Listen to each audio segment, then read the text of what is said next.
Hi everyone, this is audap. Let's continue our game of Xenoblade Chronicles Cross running on the Wii U.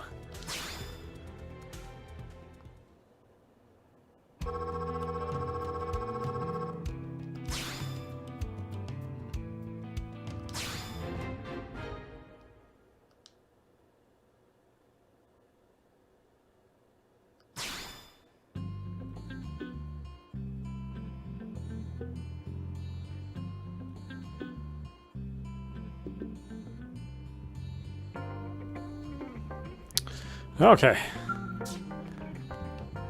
So I bought a swimsuit for my character, but predictably, the swimsuit is much worse gear than what I had before. So yeah, it actually doesn't make too much sense to have a swimsuit. I mean, I had thought that it was actually going to be good gear, but it is not. It is actually not good gear.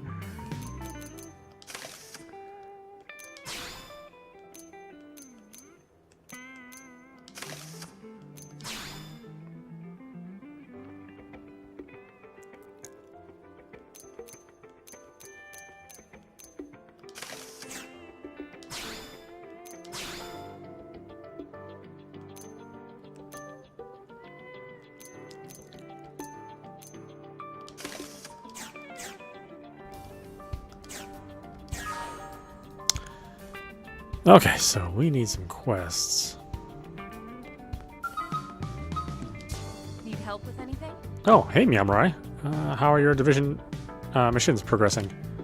If you don't object to my presence, I'd be happy to join you for a while. Of course, this is just a personal quest, not an order. As your team leader, don't feel obliged to comply. Stay sharp. Thanks, I'm honored to have you. I'm honored to serve on your team, ma'am. Of course, we're going to take Elma. Why wouldn't we?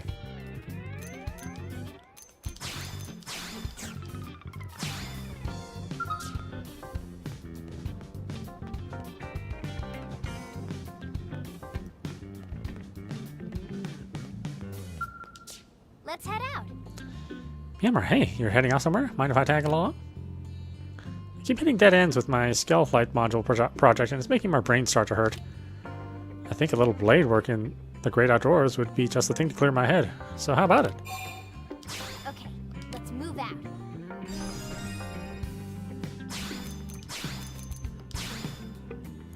Oh, whoops, I gotta add, I didn't confirm Elma. Need help with anything? Stay sharp.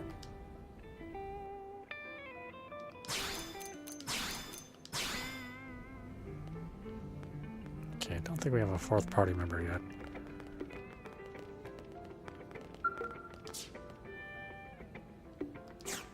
What about customization?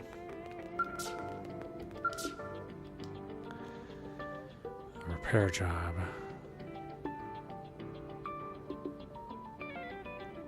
Level condition's not met? Oh, I need level 13 for that.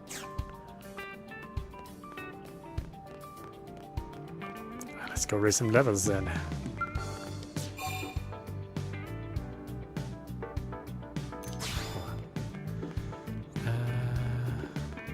Let's see if we can play barracks.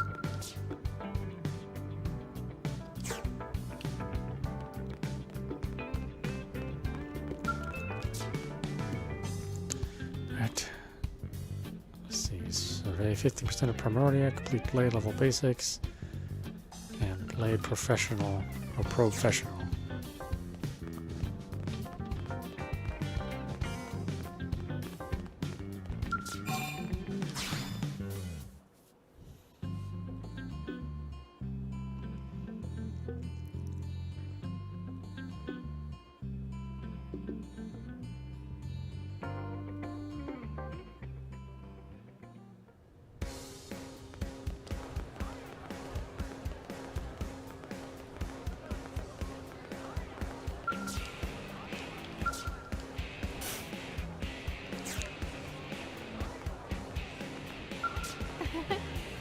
Hey Mira, seems you're already well on your way to making a name for yourself. I've been hearing stories around Blade headquarters. One day you're outgunning hostile Xenos, the next day you're adopting strange walking delicacies. Oh, but I didn't stop just to catch you up. Commander Van Dam asked me to brief you the next time I saw you. Are you familiar with blade levels? I'll say that you were familiar. No, I'm not familiar. Oh, good. I'm glad I didn't prepare this speech for nothing. New recruits are assigned a blade level of 1. They're just beginning after all. As they continue to clear missions, that level will slowly go up. You can think of it as a barometer for your contribution as blade. The top level is 10. That's reserved for unstoppable powerhouses and masters of the field. Those are the blades who get written into the history books. Next up are division points. You know about those? No? Alright. But you do know about divisions, right? The 8 blade divisions each serve a different important role here on Mira. Roles like expanding frontier nav, hunting indigens, receiving salvage from the white whale, and so on. As a blade performs those tasks, he or she is awarded points based on performance. Those are the division points I mentioned. You probably know this, but to advance your blade level, you have to collect division points. The good news is that basically any work you do as a blade will net you points. Simple, right? Can you have hit level 10 in no time? Ask Eleanor about the benefits of a higher level. Fame, honor, glory, not to mention tasty bonuses. I'll keep the specifics a surprise, though. It's more fun that way. Why not try for a blade level 2 to start? Come back to me once you get that. Once you get that far, I'll have your bonus waiting.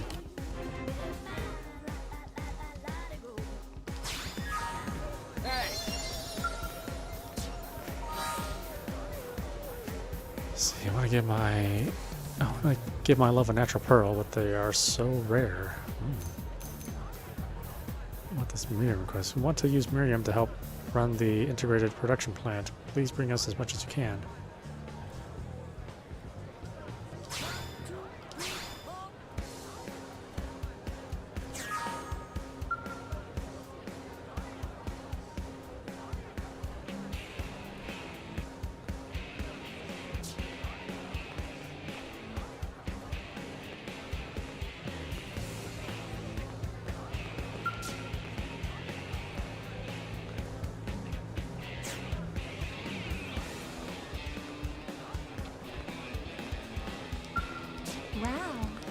Wait, have you already increased your blade level? I thought so. You certainly don't put off the vibe of an amateur, that's for sure. Well, I'll still give you my spiel in case. Whenever your blade level increases, pay me a visit. Once you've verified your status, I'm authorized to issue a fat bonus. So, let's start by getting you a gift to commemorate reaching blade level 2. Congrats! Congratulations!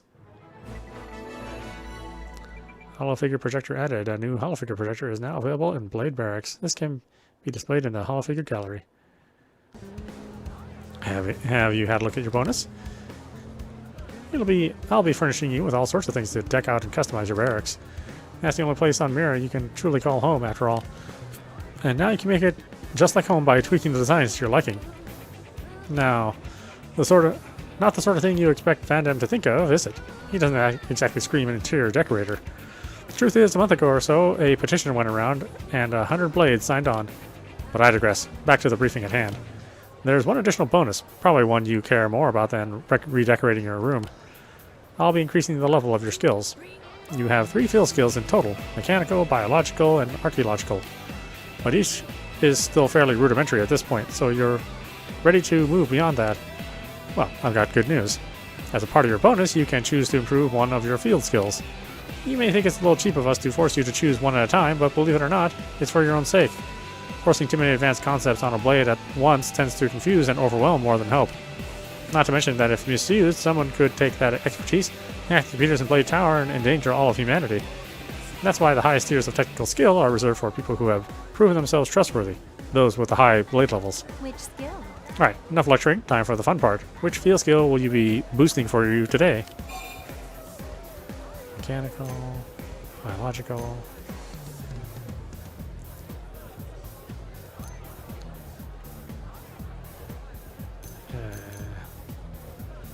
biological.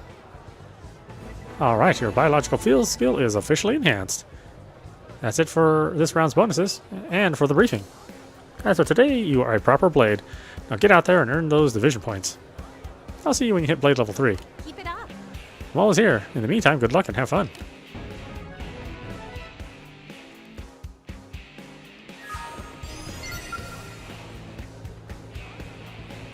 To commence a story mission accepted at the Blade Barracks, but I can't do that yet. Hey!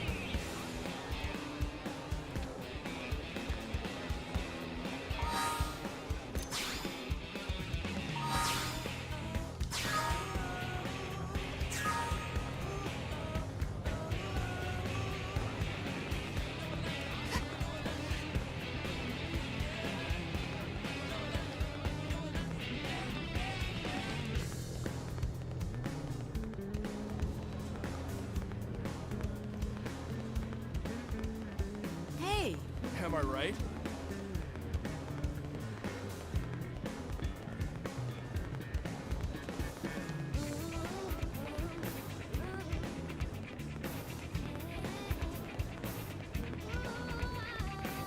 Really?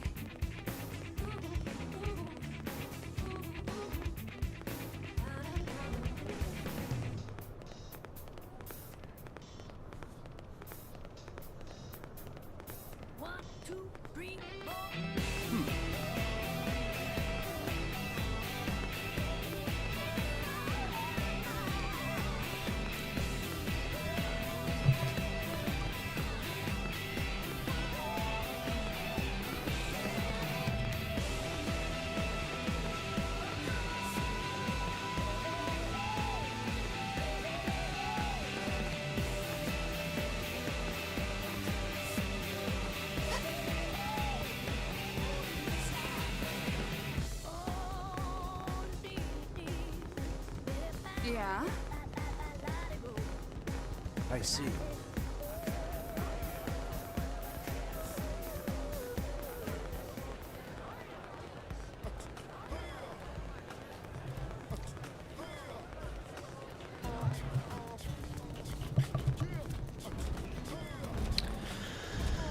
Okay.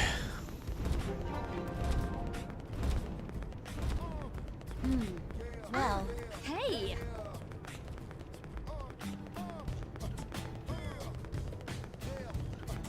Hey.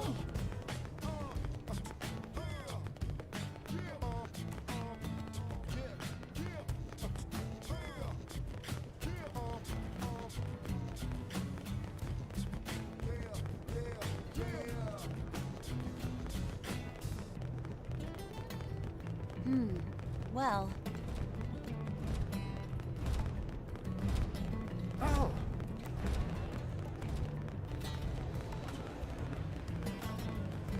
hey.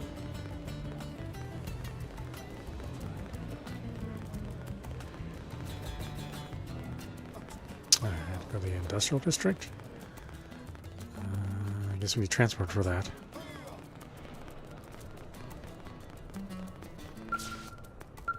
Working hard?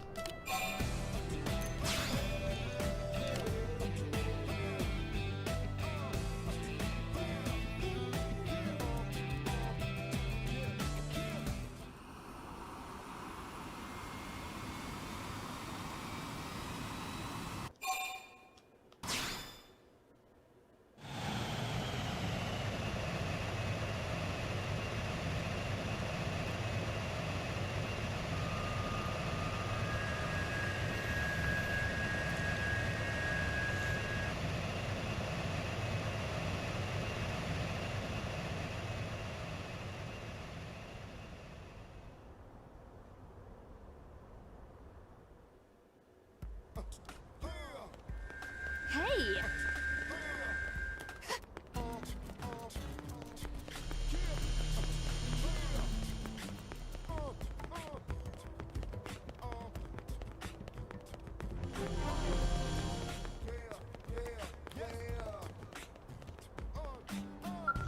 There you are. Hey, you here with a Miranium? I need it for my research. Looking into Miranium applications for the integrated project line. That's very kind, but I'm afraid this is less than the requested quantity. I believe the posting was for 1,200 units. Please come back when you have it. Okay. Where do I get it?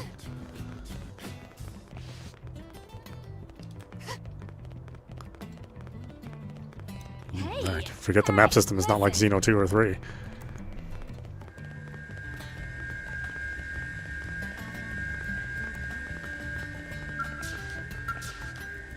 Yeah?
How do we at?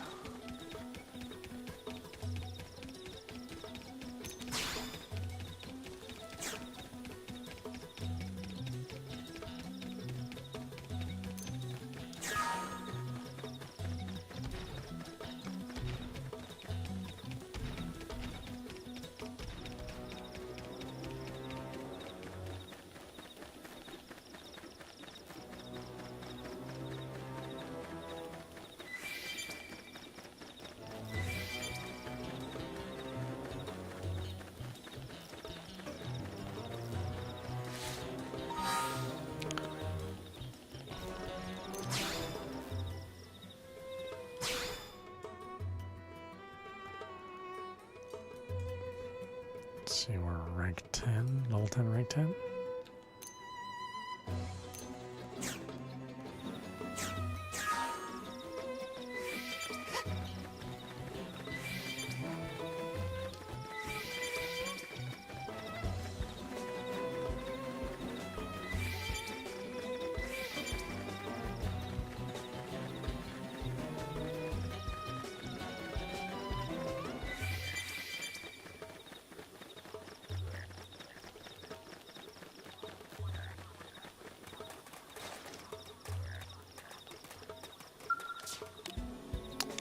How are you doing? Pleasure to join your party, Scout Division Support. Okay, let's go.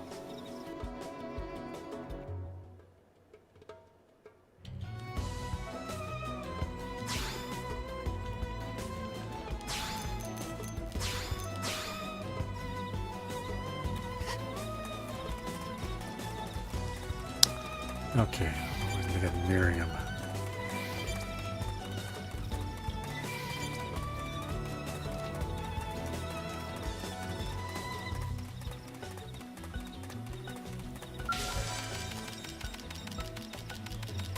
Strength comes from experience.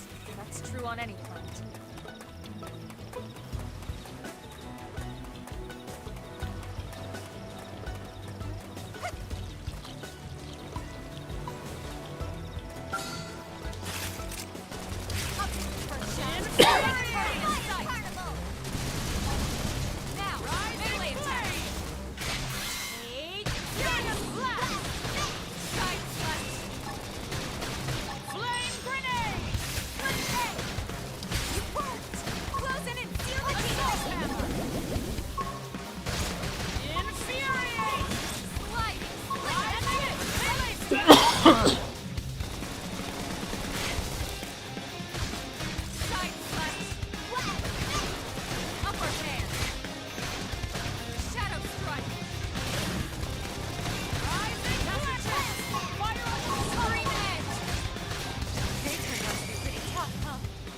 Why they even bother?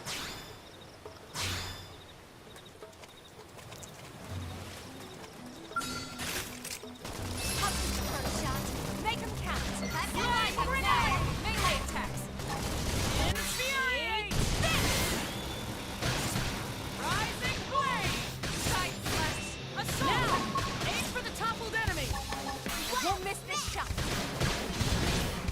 They're freaking out! Topple the shadow blast! Upper hand. Tornado hit. Melee strikes. Infuriate. This. Rising blade. Shadow strike. Blaze grenade. Eat this. Yes, we did it. Let's catch our breath and move on.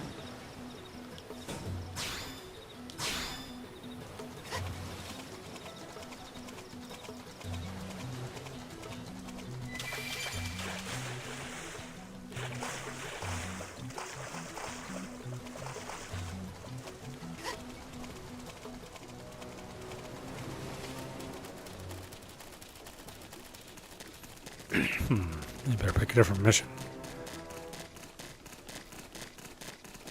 1,200 units. Seems like a lot. I don't even know where to get one unit.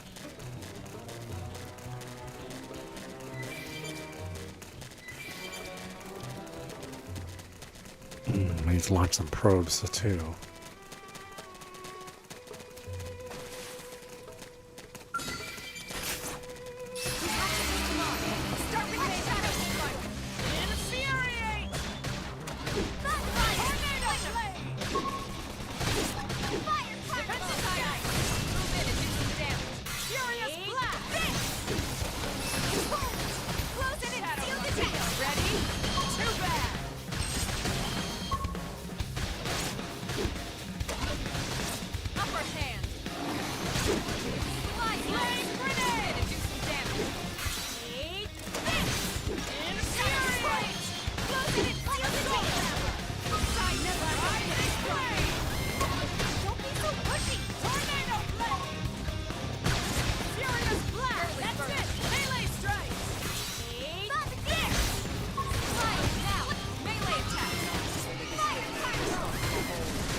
Infuriate!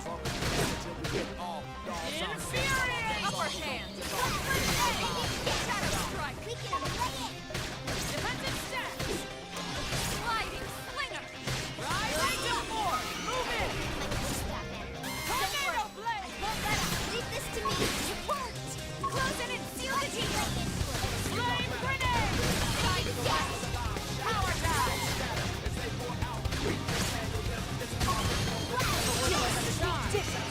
Let's catch our breath and move on.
Unbelievable.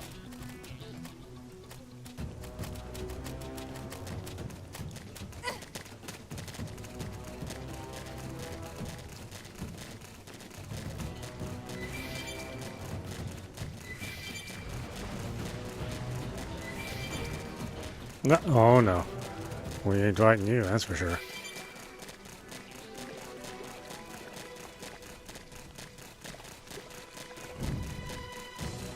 Get some probes out. Where can I find a place to put a probe?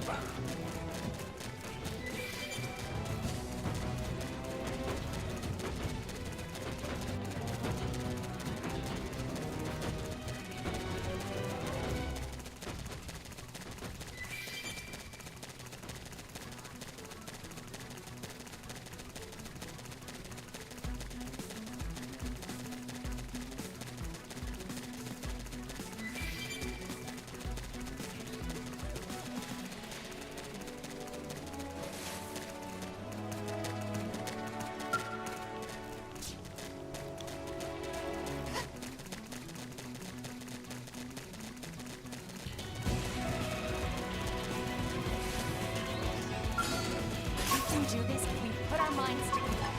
You won't beat me. Wave grenade. Firing from on high. You try it too. Aurora, get control of the battle! Sliding. Infuriate! Time to blast. Close in. Flame grenade! Freak it out. Topple them with gunfire. Flame axis. Great to push myself like that. Neutralize.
Am I too far out here?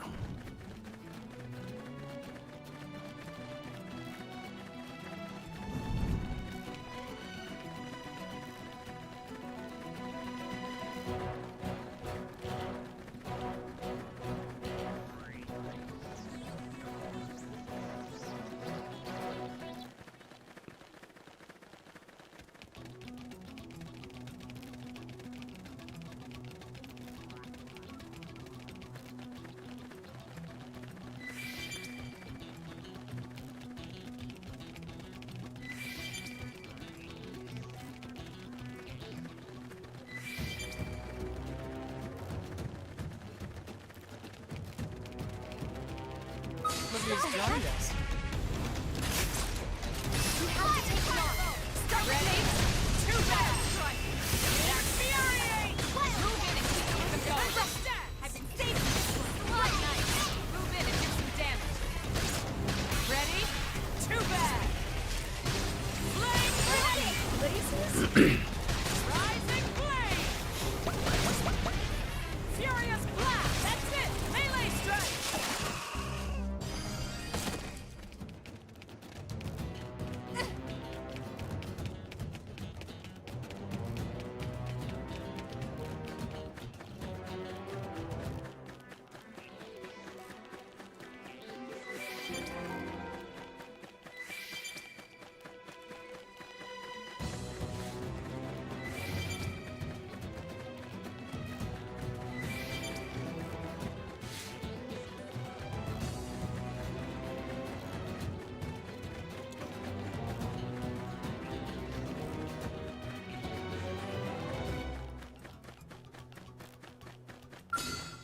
All right, let's do it. Excellent. Engaging. Lay down some fire for us. I won't miss this shot. Infuriate. Fire carnival! Use an aura to let up your power. Then don't let up. Furious blast. Recuperate! Rising flame. Tornado flame. Use an aura. Get control of the battle. Infuriate.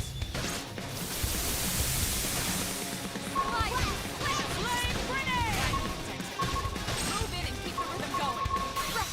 I've been saving this Rising flame. Wild Slam! Upper hand. Close in! Eight. Side slash. Cut to the left before they get up! Assault hammer. I have the shot.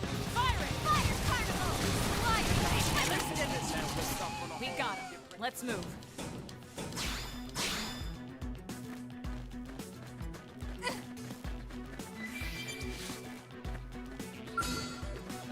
You won't stop us! We should weaken them just to be safe! Shadow strike. Rising flame.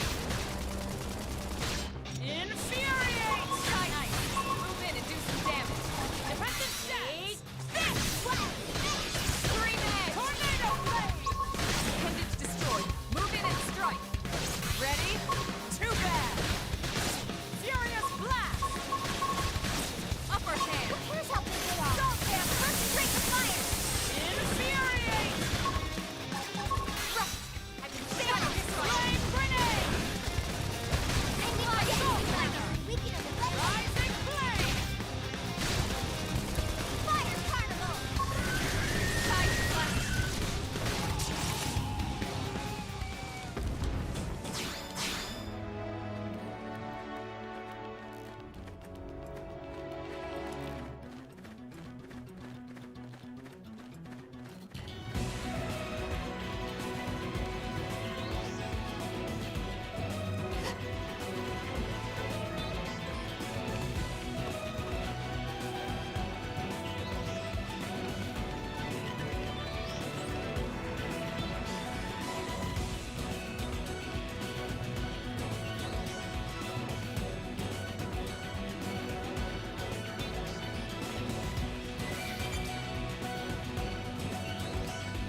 Yeah, I need to take a different quest than this. I think I can accept like a bunch of different quests too, if I remember right. I don't have to choose just one at a time.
Hey!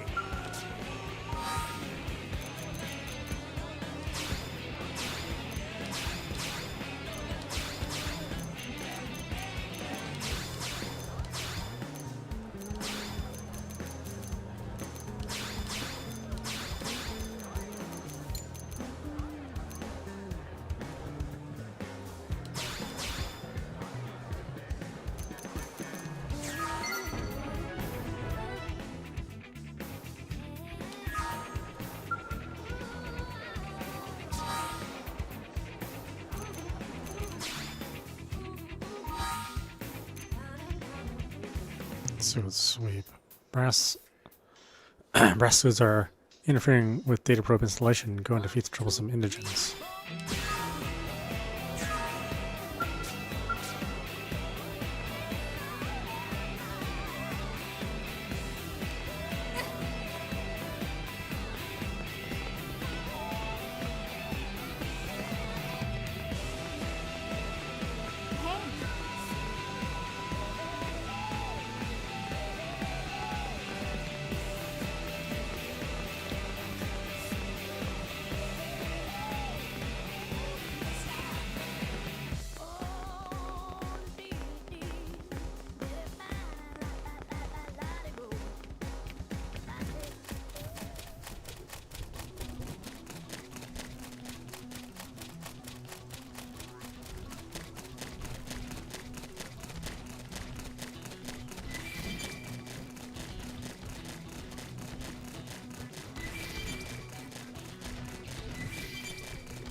Please, Monica, you've got to understand. As Blades, our first priority is coming home alive.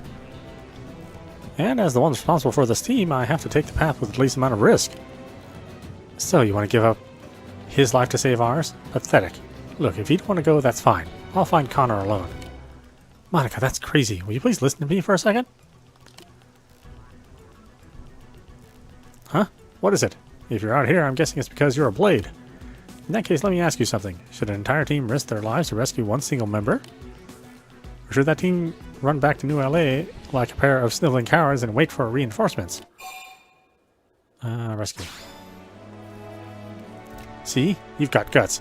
What if our friend dies while we're sitting on our asses back in LA? What then? And if the two of us go missing as well, how does that help Connor? This is difficult to ask, but would you head north to Sickle Rock Rise, see if you can find an interceptor named Connor?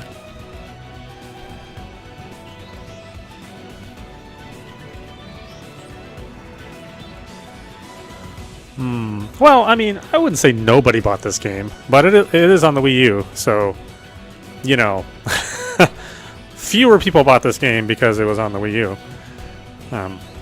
And I think Xenoblade was just kind of coming on its own. I mean, the only other game besides this was Xenoblade 1, which was pretty well received, but kind of in limited distribution. So, you know, I mean, and the Wii U is the only place to play this right now. I mean, I'm playing it on the Wii U, you know, unless you want to go through the emulation. I don't know if it has better graphics. I think that's debatable. I think the world is significantly bigger than all the games.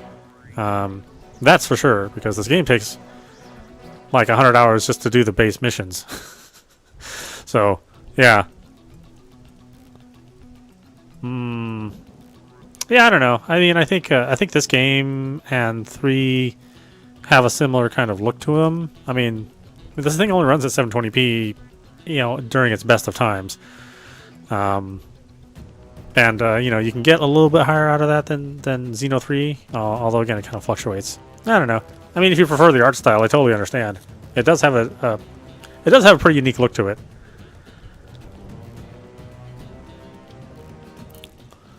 Let's see. He's part of our team. We got separated on a survey job and hasn't come back. Oh yes, we must find Nathan. Sure. Yeah, I think the benefit for this game being so open is that you can often get yourselves caught up doing like lots of other missions within inside of missions, or just forgetting what missions you're doing in the first place. So it's good if you like it really open, but it's bad if you want to be able to actually do anything. You know, sort of Fallout syndrome, right?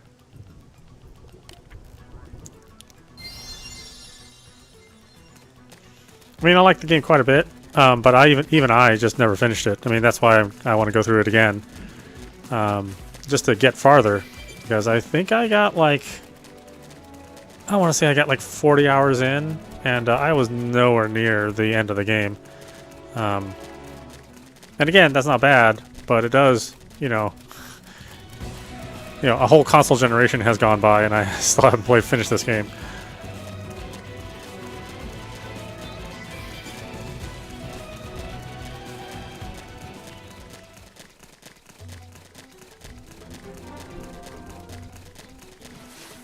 Yeah, I mean, you know, I mean, Monolith Soft did help a little bit with Breath of the Wild, so they certainly shared some technology here and there.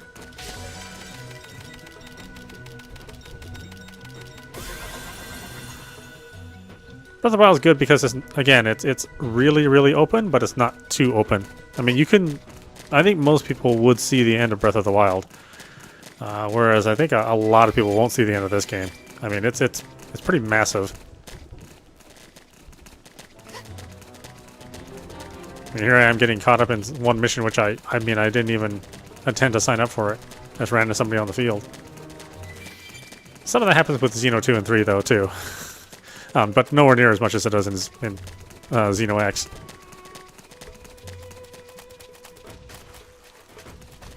The thing I like about Xeno X 2 is that the story is, like, a little bit more lighthearted. Like, Xeno 3, I love that game. It's my game of the year for this year.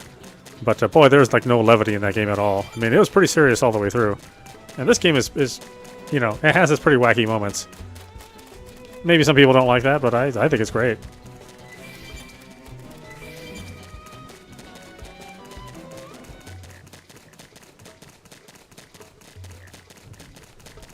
Where the heck is this guy? Oh, come on.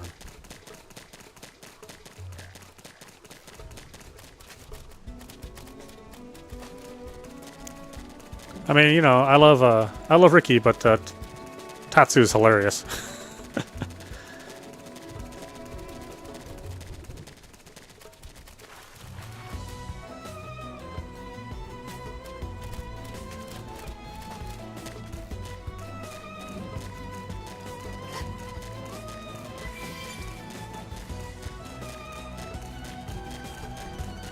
Like, I am a little disappointed that it's not really part of the trilogy. I mean, this is a separate game and a separate world.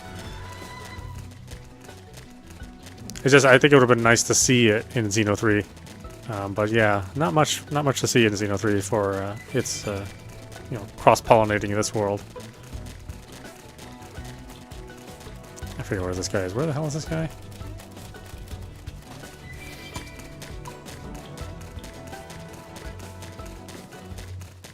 But at the same time, I mean, all these Xeno games are good. I mean, you know, Xenoblade Chronicles is good. Xenogears is good. Xenosaga yeah, is mostly good. Maybe Xenosaga 2 wasn't so hot, but 1 and 3 were really good.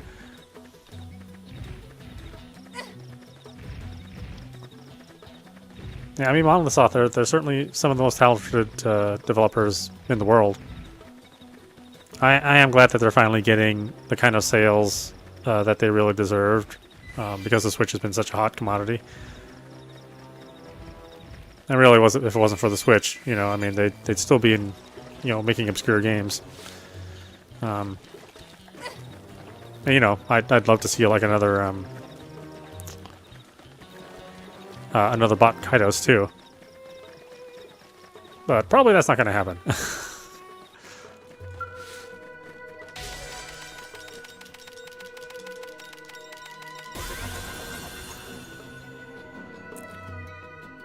Yeah, I think 3. I mean, if I'm reading right, I mean, like 3 is like the most like emotionally involved. Like you really love those characters, and they spent a lot of time building that world. So you got to know everyone in there, you know, and there's tons of side stories in there that cover the world. So like, yeah, as a whole, I mean, 3 is amazing. 2 is amazing as well, although it does take I mean, I don't know if it's the right word, but it is like a little more immature than 3. Maybe that's not the right word, but yeah, it doesn't. 2 feels like it's for a much younger audience than 3 does. You know, 1 and 3 are probably closer to like the same maturity level.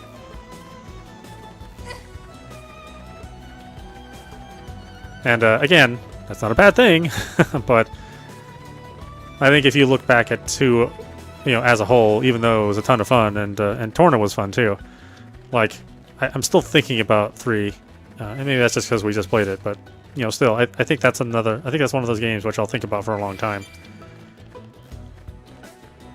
And I'm anxious to see what they do with 4, because at some point in time, 4 is going to come. And what they're going to do? Where the hell is this guy? Search Primordial Sickle Rock area for Connor. Where the hell are you, Connor? It's like you want to. It's like you want to be lost.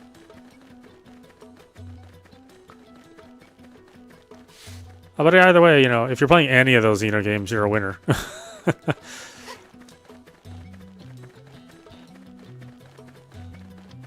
And if you're not, well, you know, find some way to play them, really.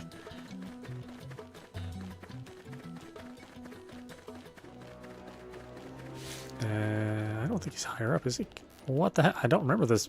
I don't remember this being this hard. Is he up above?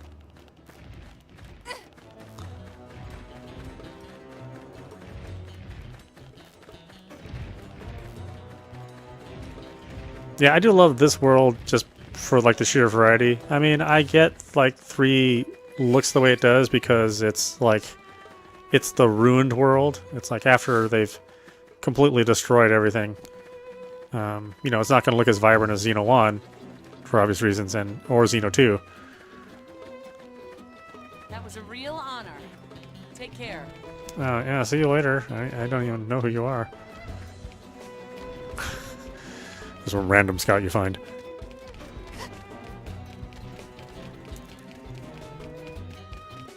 I think this game has like the most shocking reveals, though. Like the plot is just like, what?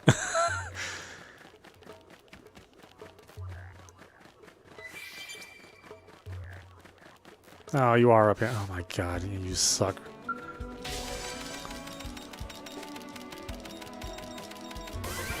See, this is why you got lost. What the hell are you doing up here? Connor. Hey. Oh, sweet baby back ribs. You're human. I guess my luck hasn't completely run out on me. Those monsters were chasing me everywhere. First I ran out of ammo, then I lost my comm device, then, well, I was pretty sure my time was up. Explain to Connor that Nathan sent you to find him. Tell Connor that Monica was worried about him. Yeah. Why am I not surprised? I mean, it's sweet of her to care, but she's always a bit of a worrywart. Still, I suppose I should report back and let them know I'm okay. Hate to bother you, but could you help me look for my comm device? Should be nearby. I know we're both fellow blades and all, but I'm still willing to pay for your time. It's my goof up that put us here anyway. Oh my god, now I gotta look for your stuff? Oh my god, what the hell is wrong with you, man?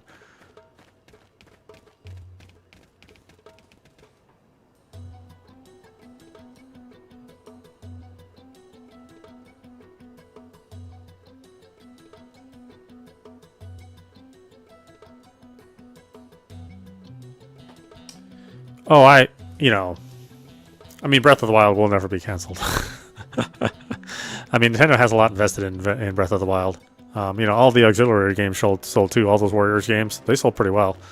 But yeah, I mean, I almost kind of want them to wait for the next console to do Breath of the Wild 2. And I know that's sort of, maybe it's not a popular opinion since we've been waiting so long anyway.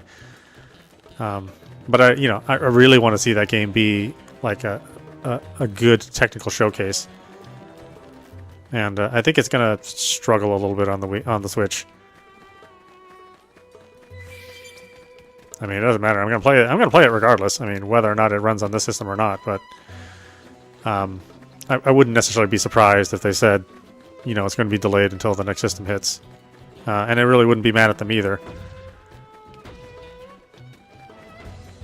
I'm just hoping that Metroid Prime 4 is really going to hit it, or if it's more likely that game's going to be next generation.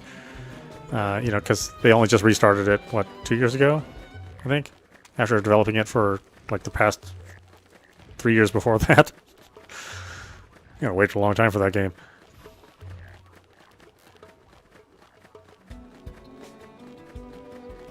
I mean, the idea of the Steam Deck, I think, is killing Nintendo, but the sales of the Steam Deck are still not... They're still not as good as the Switch. Although that is a supply issue, right? I mean, Valve just can't make any systems. And I think the Steam Deck is just such a weird sell, because it's not for PC gamers, right? PC gamers like... I mean, if you ask a PC gamer if they'd be willing to... turn down their graphics to 1280 by 720 with medium to low settings, I think very few PC gamers would like that idea. So they really got to sell the Steam Deck to to gadget heads like me, and maybe try to convince people who own Switches to buy into that idea. I think that market is there, of course, but I don't think it's anywhere near as large as the Switch. Just in, oh, wait, is that the damn thing right there? Oh no, really? Yeah, I'm gonna die. Oh, I can't grab that thing either because I'm in combat. Run! Well, this is not good.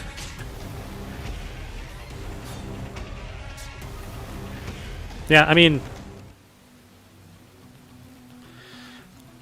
Yeah, I think the Steam Deck can run some stuff, but it is under tremendous sacrifice. And it doesn't run things at 60 frames. I think I said this before, but most games are not going to run at 60. I think that's just the reality of it. And like I said, I like my Steam Deck. Don't get me wrong. I play tons of stuff on it. But it's less than what you expect. And I think that's the sobering thing, is that if you're expecting it to be like a powerhouse system that can run your games at 60 hertz with high detail, that's not what you're getting. And before you drop any money on it, I really want to make that clear. Because the resolution is maxed at 800p, there are going to be times where like the Switch version will look better than the Steam version.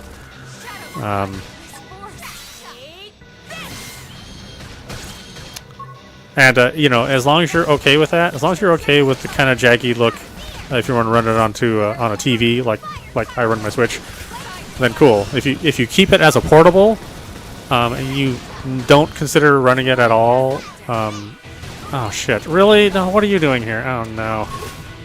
Good. That happens a lot more in Xeno. Just having your party wipe. I gotta say. There's always some big ass monster that's just lurking around, really, really close to where you are, ready to take you out. I can't tell you how many times I've died just because some giant monster just decided to jump into your party. It's like, really? I wasn't even around your territory. Are you kidding me? Move in and do some damage. Yes, it's true that you could run the Switch emulator. You could run Kuzu on the Steam Deck. But again, I must stress, it is not perfect. There are select games that can run okay emulated, but most of them do not run like they do on the Switch or better. I think when people talk about that, they're just happy that they can get it to run, period. But like, they do tend to run worse. I mean, they tend to look worse and run worse. You know, again, you're talking about a system that, you know, on docked output is 720p, and on handheld output it's 800p. So, you know, it's not as good as you think it's going to look. And I think if you're okay with that, or if you're okay with like a lot of games not working, then you won't have as much problems with it. But yeah, if you expect your brand new game to work on Kuzu right away, probably not. And if you're expecting it to look better than it does on the Switch, probably not as well.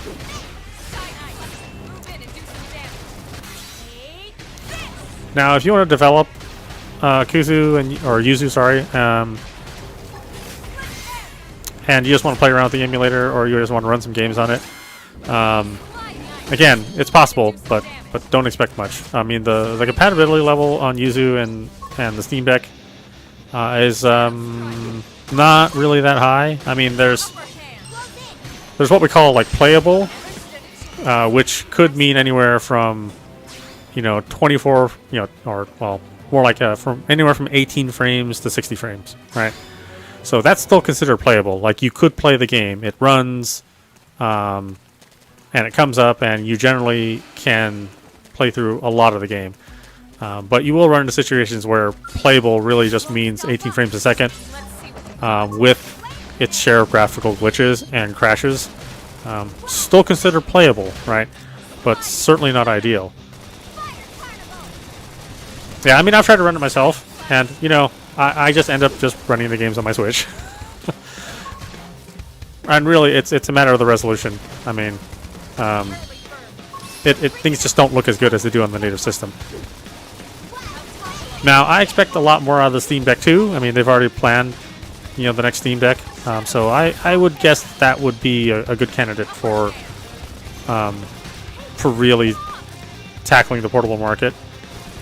As it is, right now, you could probably get better graphics on your iPhone. You could even get like a better emulator on your iPhone right now. I mean, if I'm going to be really frank, but or your Android if you're an Android person. But you don't get the controls, obviously. You get some sort of jankiness here and there. You get a weird resolution because of the aspect ratio. So yeah, I'd say like emulating older stuff, like emulating the GameCube, that works pretty well. Emulating the PS2, it works okay. The PSP emulation works good. Game Boy, Game Boy Advance, those work really good too. But I imagine that if you're buying a Steam Deck, $600 Steam Deck, probably your first priority isn't to play Game Boy Advance games. That's going to be my guess. You can play them, really, really well.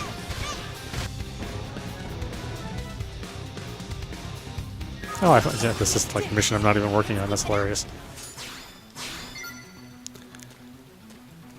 So yeah, like I said, I love the Steam Deck. Totally in support of it, but realistically, I mean, even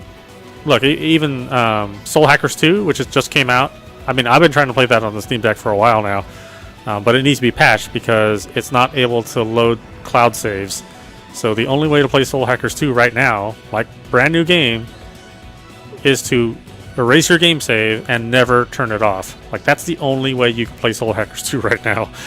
If you delete your save, start it, and then never turn the game off, that is you can play for as long as you want if those are the conditions. But if you ever want to just like put your system to sleep or turn it off at any point in time, yeah, you will lose that game, and your cloud save will not save onto the Steam cloud save. So you know it's definitely like I don't have those you don't have those same problems with the Switch version. I mean, you can save in that game and you can turn it on and it works. You know, looks chunky, right? I mean, it doesn't look as good as like it does on PlayStation 5 or Xbox, but at least it runs and it works. And I have no idea when that's going to be fixed. I mean, Atlas is not like, they're not really good primary PC developers.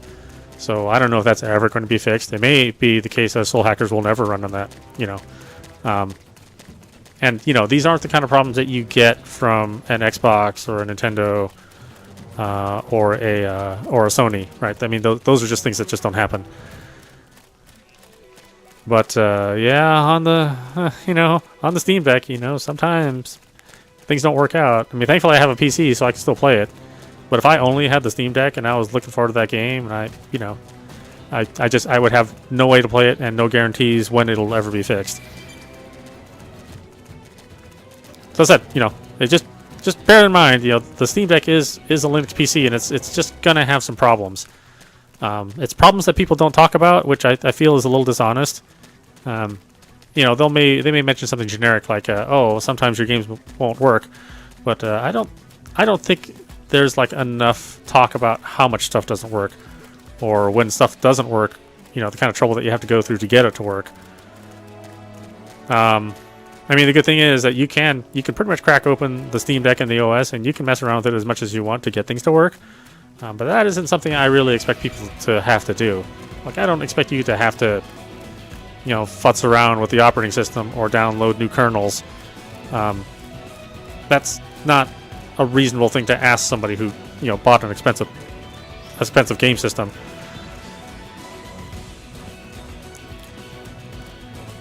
But when things do work, it's awesome. I mean, I could play, a bunch of the PlayStation 3 era games on there. I can play most PC games on there, with lower resolution and lower detail, and a lot of times a lower frame rate. I mean, I generally tend to see mostly games that run at 30 frames on that system. Oh, come on. Oh, God. I can't deal with this. You can't grab anything either. Screw you guys. Oh my god. How the heck did you hit me from out here? I hate this mission because it's you can only do half of the mission, right? The other half of the mission is guarded behind these level 39 monsters. Alright, let's go pick another mission. I'm gonna be stuck on this because it's impossible for me to actually finish it. We need somebody to bring us acorn abacuses. We're looking... Yeah, sure, why not? Let's do it. The other guy just have to wait. His damn mission's too hard.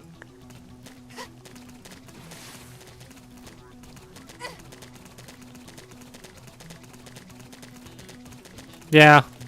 I mean, that's honestly the best setup right now. A gaming PC, or even just like a gaming laptop. It doesn't necessarily have to be cutting edge, and a Switch. Because you basically get all the games. I mean, you're going to be missing some stuff from Sony. Although Sony is starting to make some games for PC, so I think that's becoming less and less true. I mean, you're not going to get, like, God of War 2, but you can get God of War 1. Yeah, you're not going to get, Miles Morales, but you can get, the first Spider-Man. So, that's pretty good, I think. Not going to get Horizon 2, but you can get Horizon 1. And you're going to be able to actually get competitive-looking graphics on your PC the way you build it right now. And you could technically run Horizon Forbidden West on the Steam Deck, but boy, you're not going to like it. Actually, even something like Elden Ring, which is well, maybe that's a bad example. Like Elden Ring runs on the Steam Deck, but boy, oh boy, it doesn't look particularly good. I mean, just having a portable Elden Ring is cool, but you know, when it runs worse than it does on like a PlayStation 4, I mean, it kind of makes you wonder about things. I mean, Valve had to fix that game themselves, like you know, Namco and FromSoft didn't fix the problem with the resolution and the frame rate. You know, that's something that that Valve had to fix on their own. So, you know, like I said, I love the Steam Deck, but it does have some of the same problems as like a mid-tier PC would have.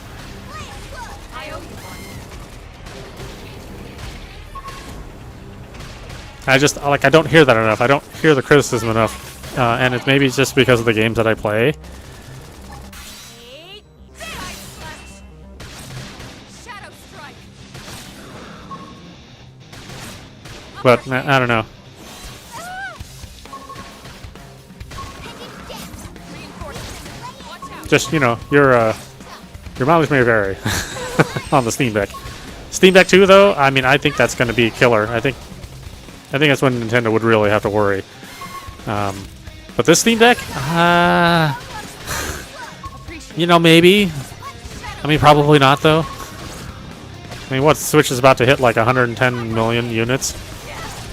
It's like going to be like the #2 selling system of all time. I mean, it's only the PlayStation 2 that's beating it. I think that's like at 130 million or something like that. And you know, I really doubt the Steam Deck would approach those kind of numbers.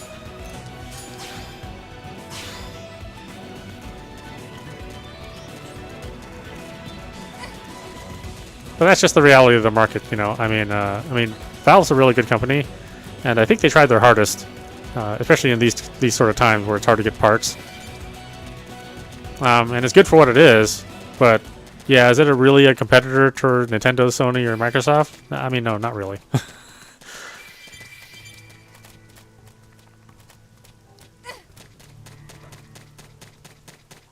Although, you know, you know, credit where credit's due, they do have the largest library of games. I mean, no game system right now has more games than the Steam Deck. I mean, potentially there's hundreds. I don't know if they're quite in the thousands yet, but there's potentially hundreds of games that work just fine on that system. And then if you want to include like a mouse and keyboard, like if something doesn't work natively, then you can expand that to be more games. Because, you know, as good as that you know, those trackpads and the control sticks are, there are some games that just don't really like that setup. Or it's real funky. Like I noticed when I was playing Fear 2, or trying to play Fear 2 on it, that like the tracking on the mouse movement was really difficult to get down. And you know, I just ended up just hooking up a mouse to it, a mouse and keyboard, and playing that way, just because it was too frustrating to try to get it to work right with the in-place controllers. Am I gonna live past this? I don't know. Probably not. Level 10s versus level 17, maybe. No, probably not. Probably not. Yeah, looks like it's all about dying.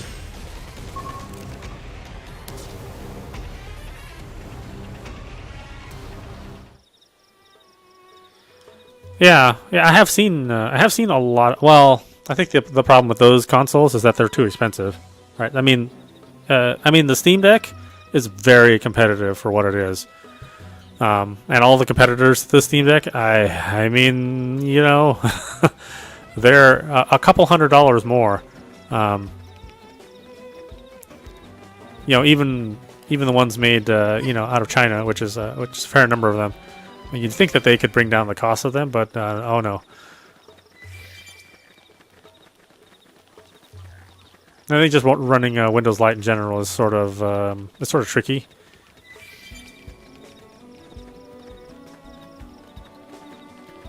Yeah, I've been curious about the new set of handheld PCs out there too. I think the most common problem with those PCs right now is that if you wanted to play them with the TV out, you're going to have a very difficult time. And the HDMI that comes with a lot of those consoles are finicky, I would say. Something about like the cheapest component in the world, the HDMI port, seems like a real difficult problem with these handheld PC manufacturers. I think the worst thing is that a lot of them are like HDMI 1.4, so you know, not even 2.0 that can let you do like 120 hertz or 144 hertz. It's real stupid what they cut back on. But you know, gotta make a buck, I guess.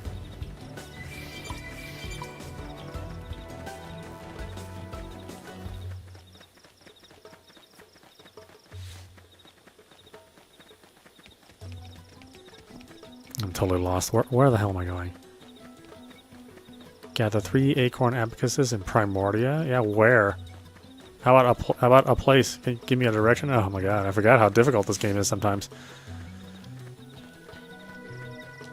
Okay, I've already got that probe.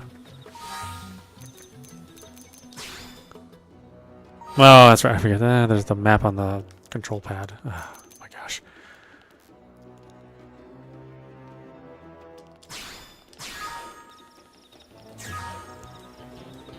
Alright, where is this on the pad? Boy, the pad is a blessing and a curse, let me tell you. It's like, it's a cool idea to have stuff on the pad, but kind of in reality, it's not all that hot having to look at the pad all the time.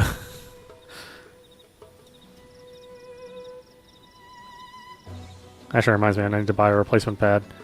Or I need to buy another one in case this thing ever goes out.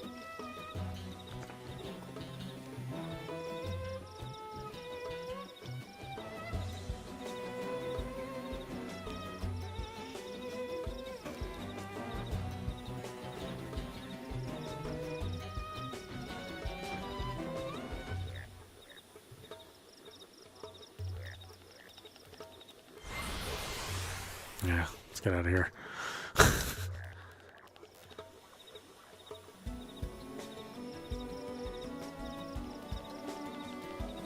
Oh, I wouldn't worry about Nintendo, man. They'll survive just fine. I mean, they're already surviving just fine right now.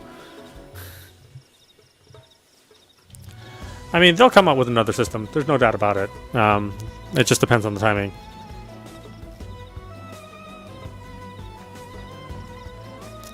Yeah, and I think us hardcore gamers kind of forget that the rest of the world doesn't look at games the way we do. So, I mean, if you're talking about like, I don't know. I mean, I think right now, if you can play Minecraft and you can play Fortnite, then you're going to stay competitive. You know, if you can play Warzone, which I keep forgetting that Warzone even exists. Then you're going to stay pretty competitive in the market. And that's kind of really what's important. You know, those really super large, big franchises. And then all the hardcore gamers want like the more specific sort of things. You know, you want your God of Wars and your Forzas and your, you know, Mario Karts. But yeah, I don't think most people really do want that. At least that's not the way it seems. Like if you think about the biggest games that have come out over the last 2 years, you know, or just even the Switch's lifetime. You know, it's all, of course, the normal franchises you expect. You know, said God of War did good, Forza did good. Oh well, Forza did okay. Maybe it's not the right word. You know, but it was that. You know, it was like the breakout titles, like Animal Crossing. I mean, I don't think anybody could have seen Animal Crossing being such a gigantic mega hit, or Mario Kart 8. I mean, who in the world thought a Wii U game, you know, converted over to the Switch would, you know, sell, you know, 40 million copies? I mean, it's ridiculous the amount of copies that thing sells. You know, who could really predict that Grand Theft Auto 5, you know, a game that released on the PlayStation 3, would still be selling copies now? I mean, it's weird what does and doesn't sell to people for various reasons. And I think no matter what, if people can get behind a system,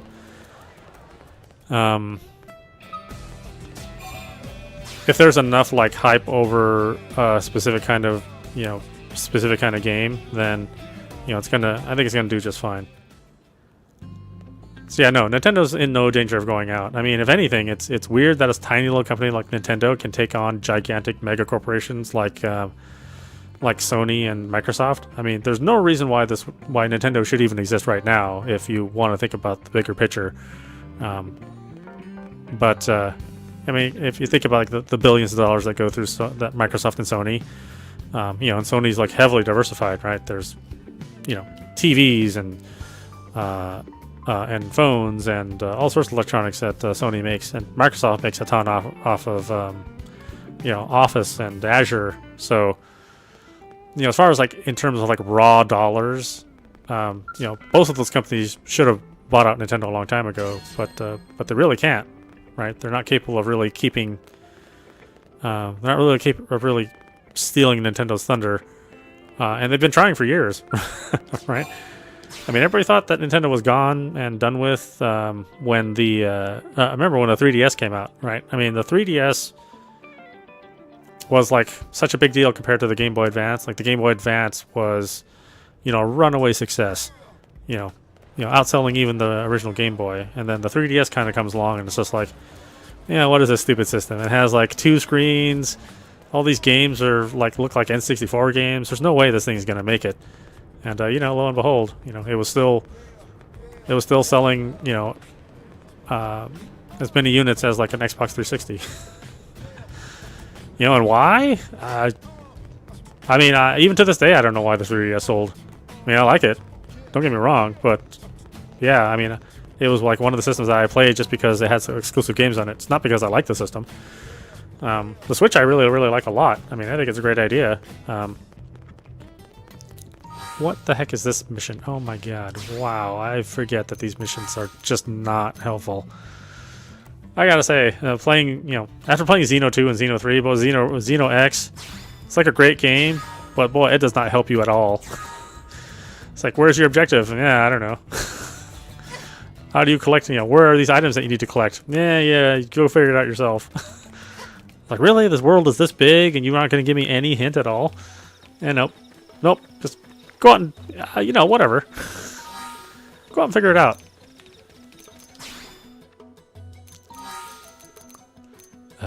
Okay, I can't do that one. That one's too hard. The Muranium requests are too hard. Gathering materials for prototypes. Can I do that one? No, that's a generic one. Well, holy crap.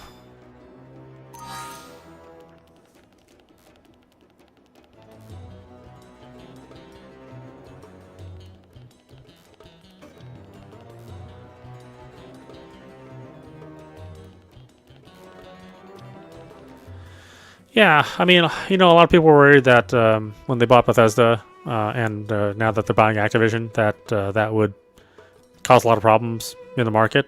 But I really don't think so, actually. If anything, like if Sony did lose Call of Duty, which is not likely anytime soon, then that would force them to really invest seriously in making a first-person shooter that would compare to Call of Duty. I mean, during the PlayStation 3 era, they really tried. They tried with Killzone, and they tried with Resistance, and I thought those games were really good. I mean, Resistance 3 is a fantastic game. People didn't give it a chance, but I think over time, when people start looking at their PlayStation 6 and their Xbox, whatever they want to call it, I think a lot of people are going to appreciate Resistance for what it offered. But if Sony would have kept up with that, invested more in like SOCOM and Siphon Filter, I think they would have had something. And look, even without Call of Duty, Sony will still sell like boatloads of Grand Theft Auto. They'll sell boatloads of other games. I mean, I think it's a little melodramatic for Sony to kind of get on their high horse about losing Call of Duty.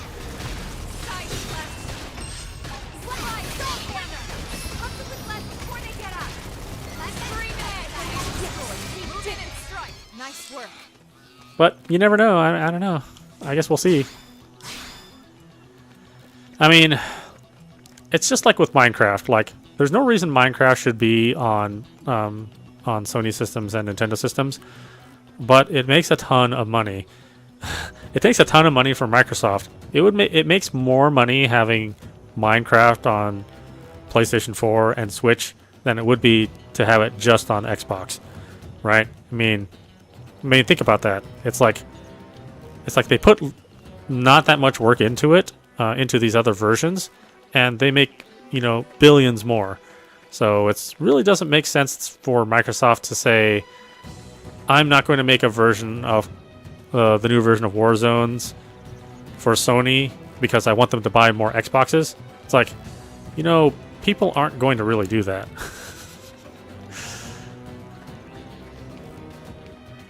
I mean, if you look at the PlayStation 3 and the Xbox 360, you know, the Xbox 360 had a good head start in the generation, and was, you know, the perception was that it was the more popular system. But in the end, the PlayStation 3 outsold the 360, and by a lot. It wasn't like a small margin.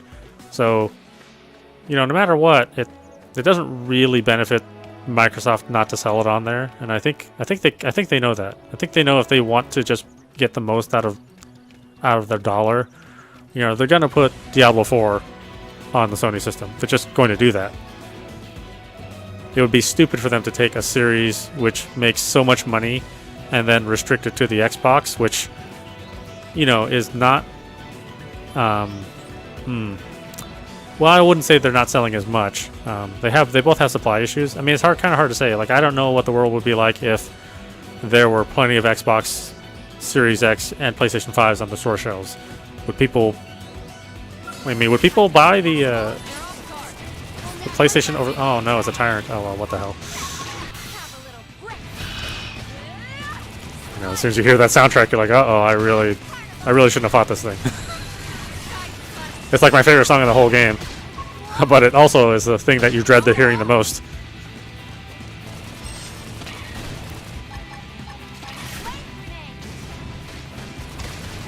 I think we'll be okay, maybe. I used to have these lyrics memorized too. The song is in English, which is super weird, but it's in like bad English.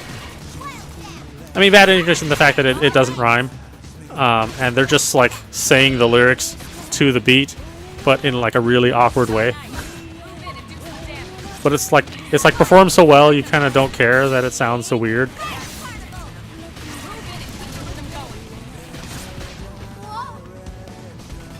Where the hell are you off to? Why are you running everywhere? You jerk! I'm trying to kill you over here.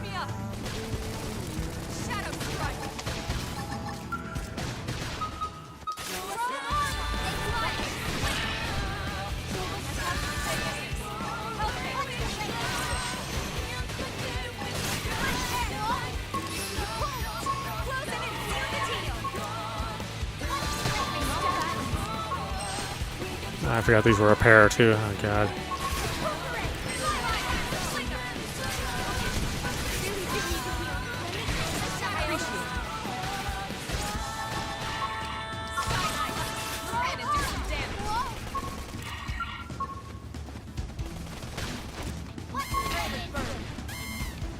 Now, melee attacks.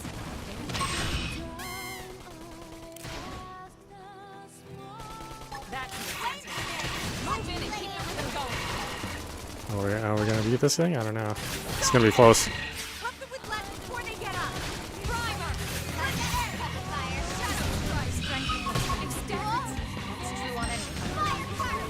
Fire, Okay, I feel a little better about this now. I'm a little worried there. Move in and strike. But you know, these are all just my opinions too. Obviously, I have no pull.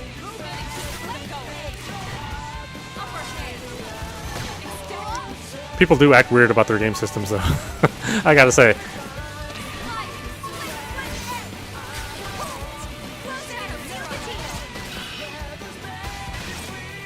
I mean, I couldn't imagine just like hating Microsoft so much that you just don't want to buy their systems, or hating Sony so much that you don't want to buy their systems. I mean, I can't even imagine. They make good games. I could understand hating Blizzard. I mean, you know, or Riot Games. I mean, those are pretty fishy companies. But Sony and Microsoft? I mean, if you ever talk to anybody who works for Microsoft Studios, those are usually some happy people. I mean, they're pretty happy to be in that family. And in general, Microsoft doesn't really do a whole lot of. I mean, they do some priority setting, and there are some projects which they don't greenlight, which are kind of a shame. But you know, in general, their development studios have a lot of freedom. Certainly more freedom than Sony developers do.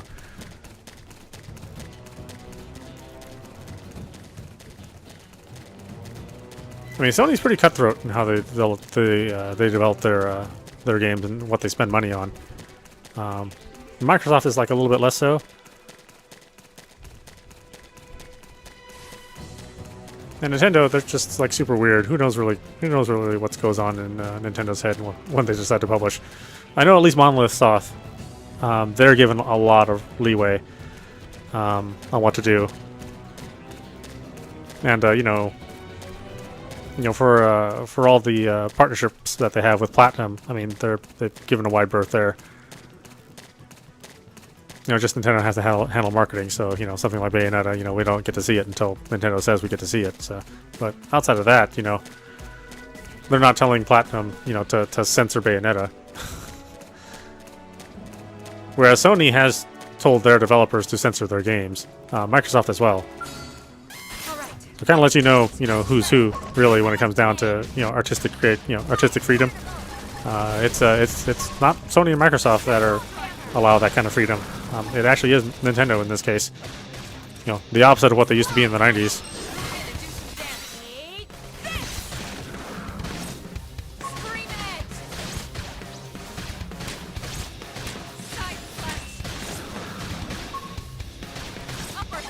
Yeah, I think, I mean, people have always talked about Microsoft. Well, Microsoft has attempted to buy Nintendo many years ago. But you know, Nintendo has to be for sale. And they are not for sale in any way. Let's keep it up. I can feel the hard work paying off. So yeah, it's kind of unlikely. I mean, like I said, it's not the dollars that are stopping Sony or Nintendo or Microsoft from buying Nintendo. It's Nintendo stopping them from buying Nintendo.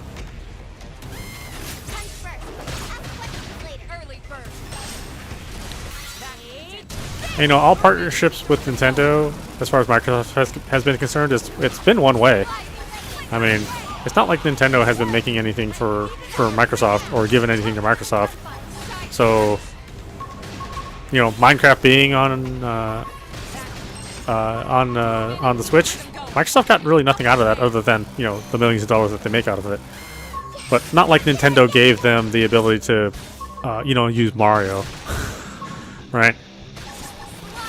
It just kind of goes to show how influential Nintendo really is, even without being necessarily like the biggest company.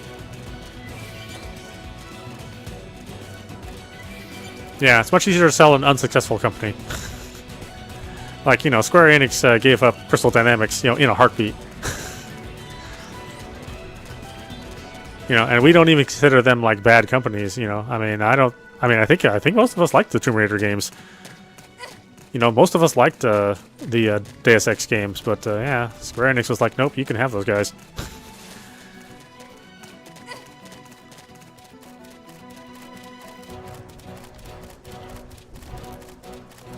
And, you know, I don't think Microsoft actually needs Nintendo. I mean, I think they're doing okay. I mean, they did kind of mess up on Halo, but, you know, I mean, Forza's doing okay. I'm trying to think of what else Microsoft is doing lately.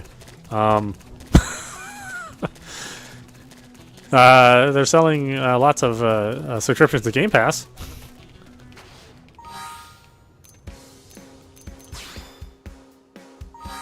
I'm trying to think of what Microsoft published game have we played recently.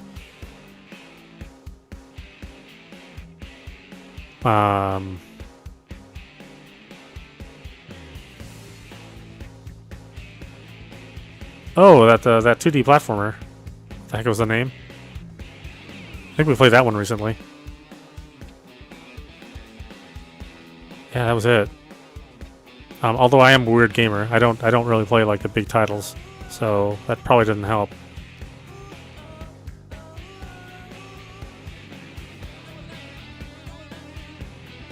No, yeah, Microsoft tried to buy Nintendo.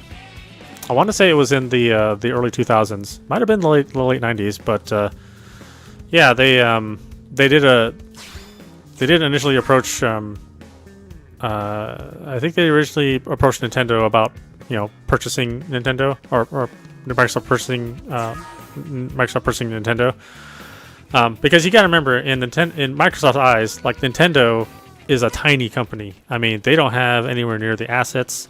They don't have anywhere they don't have the offices or the development staff or just the yearly budget that Microsoft has. So I think it was I know for sure they approached them before the Xbox was created. Xbox One, the original Xbox. And that kind of died in the fire.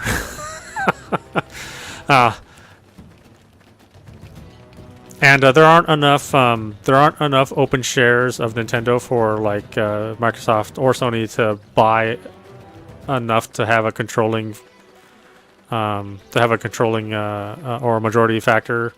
So there just aren't enough shares out there for them to do a hostile takeover. So again, it's not money that stops Nintendo from being bought. It's Nintendo, and quite frankly, Nintendo's just making so much money and having so little operating cost. They don't spend a ton of money, and they make a ton of money, right? I mean, if you think about the Switch was never a money-losing system, right? It made money from day one. Whereas if you look at the Xbox Series X and the PlayStation 5, they lose a couple dollars off of those systems, in order to stay price competitive. Microsoft makes up for it in Game Pass, because they can sell a ton of Game Pass subscriptions. And the overall, a lot of Game Pass games are indie games, so it's not like they're spending a whole ton of money on a good majority of them, on a good majority of the games that are on Game Pass. I think it's one of the little secrets about it is that they have some AAA games on there, but a lot of them are indie games, so certainly not a big risk on Game Pass. And that's also good because then if you're into Game Pass, then you get to play a lot of indie games that you may never would have ever looked at. Oh, do you want to? No, I don't need any help. I'm fine, thanks.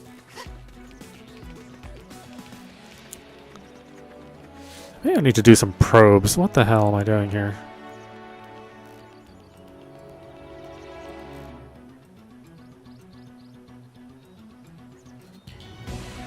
Yeah, I mean, everybody hopes to sell consoles at a loss because that is traditionally what is done.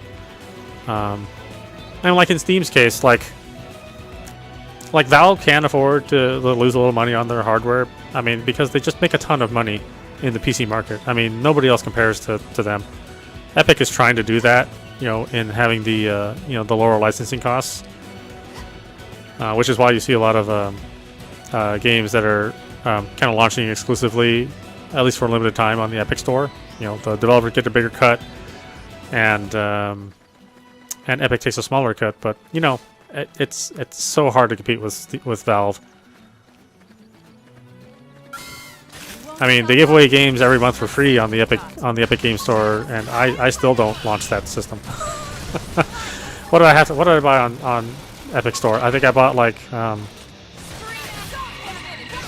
oh god, what was it? It was the Control. I bought Control, which I totally regret. I wish I'd never bought that game.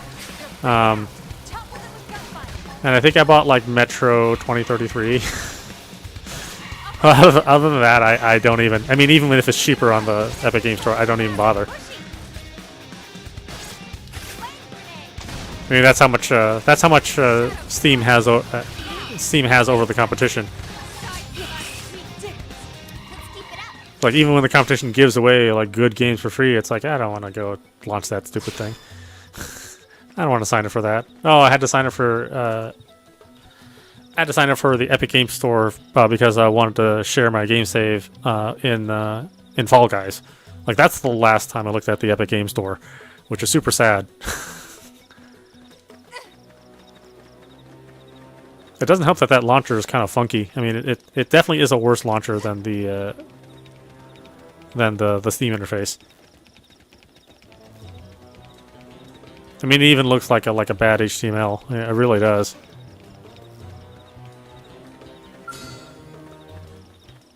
Let's see, can we attack you and not get our asses kicked? Maybe. Stagger them with a melee attack. Fire carnival! Flying slinger. Yeah. Nintendo has the, I mean, they do have the smarts to release a system that's less powerful, but then have games on them which are, I mean, which are, you know, I don't know, they show like the value of the system, right? I mean, if you really think about it, I mean, do you think any company out there would have made Animal Crossing outside of Nintendo? I mean, if you look at like the Sony portfolio, they're probably the only company that maybe would have done something like that. I mean, they made stuff like, you know, Pixel Junk Monsters back in the PS3 days. But lately they haven't been doing that at all. They haven't been making small games Hope I didn't get in the way. with kind of a lesser budget, you know, in the last, well, since the PlayStation 4. Like, they've kind of given up on that whole angle.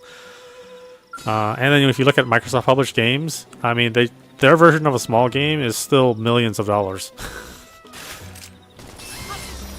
Like, they have no idea what a small game really is. And when something releases on that system that Microsoft publishes, it's, like I said, it's usually not really an independent game.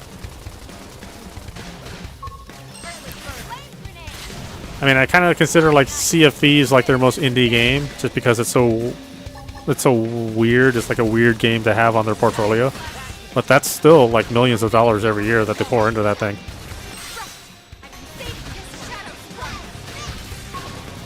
And then Ori. I mean, if you look at Ori, which is that 2D game I was thinking of, that's like the last thing I played from them. I mean, Ori costs more to develop than like Mario Odyssey. This is edible. Right, and Mario Odyssey was a pretty expensive game for Nintendo. Worth it, you know, but you know, wasn't cheap for them to develop, and they spent a lot of time over the years. But Ori still had a higher budget.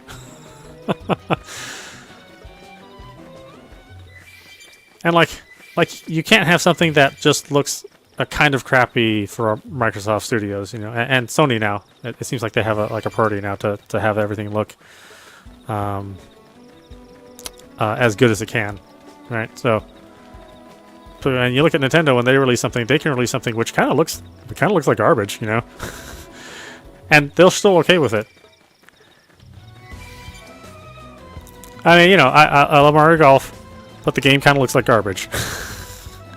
You know, I mean, it is like a very basic looking game.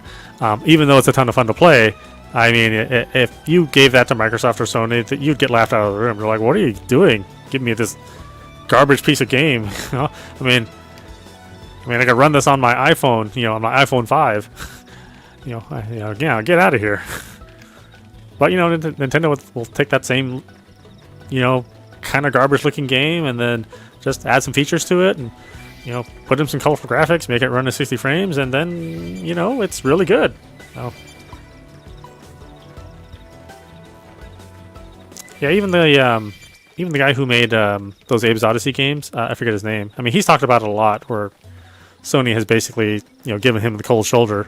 You know, Sony and Microsoft have basically given him the cold shoulder whenever he talks about, you know, bringing one of his games over. And, you know, he made games for both of those platforms and made them really, really popular. I mean, Abe's Odyssey was kind of synonymous with the PlayStation brand. And then he made that one on Xbox One, and it's like Microsoft just doesn't give him the time of day. It's funny to think about, you know. Hey, nice work. Invite him. Yeah, sure. Go on in. What are you, level 10? Oh, okay. Yeah, sure.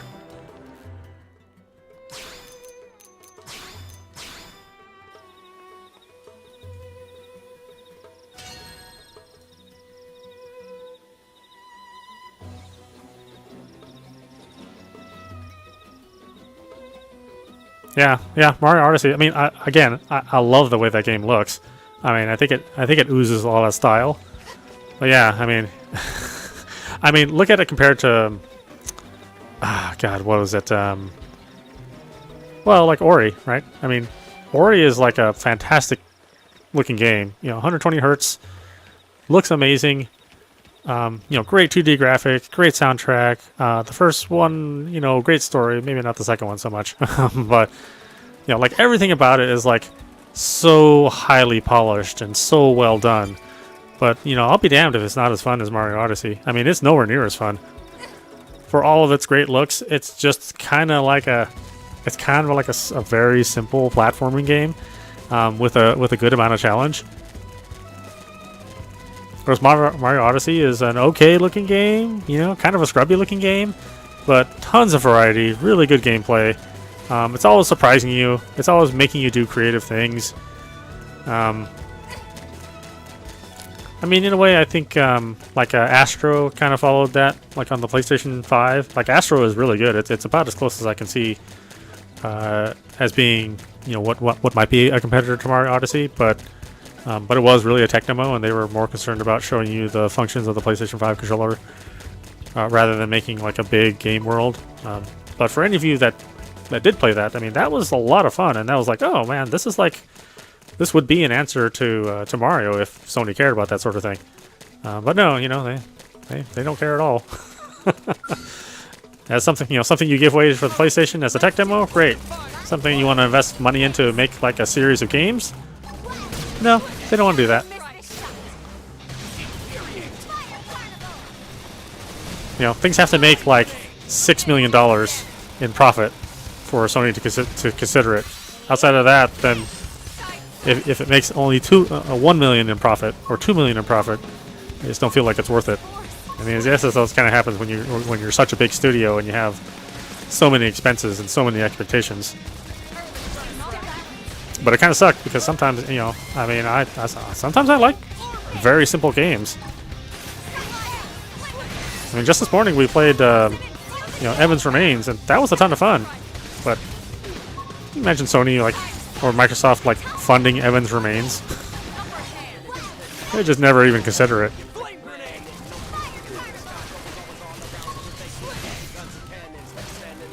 That's a shame. And Nintendo will make it like weird ass stuff like Cubivore.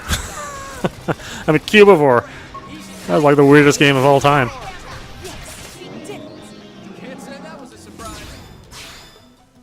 You know, they make these WarioWare games every so often. And it's like, what in the world goes on at Nintendo where they're like, yeah, I'm down with this. Let's make a WarioWare game.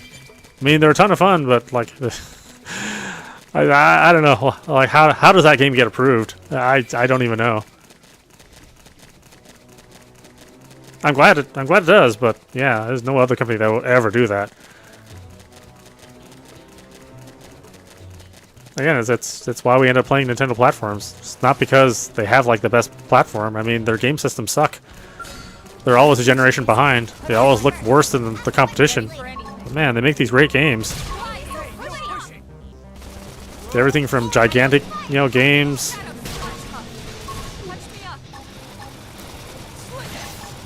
You know, to just to even like Astral Chain, you know, just like an oddball game. It's like a beat 'em up detective game.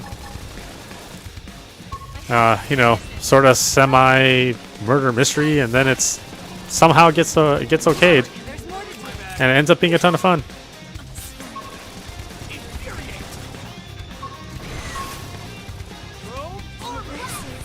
Oh, jeez. Really? I died from a level 14? Are you kidding me? Oh my god, really? Fine! I guess I'm not totally paying attention either. I'm just trying to raise levels so I can defeat those other guys for that other mission.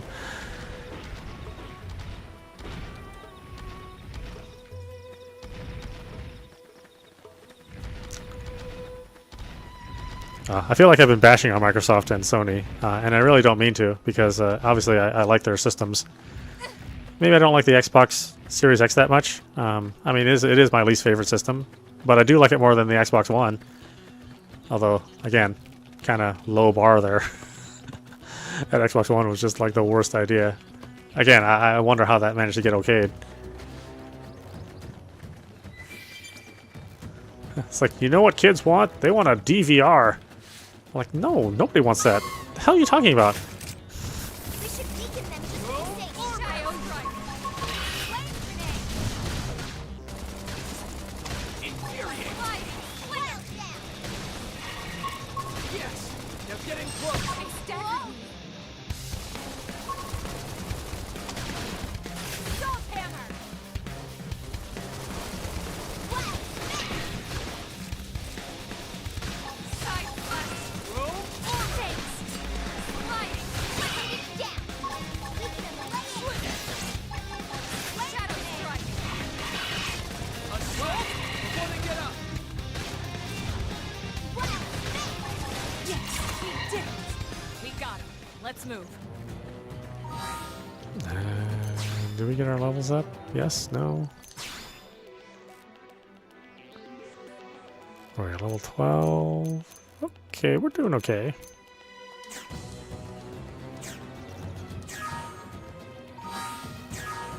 Okay, where's this? Harvest 1 blue Forfex shell from Calvert Forfexes and Noctilum. Have I even found Noctilum? I don't think I have.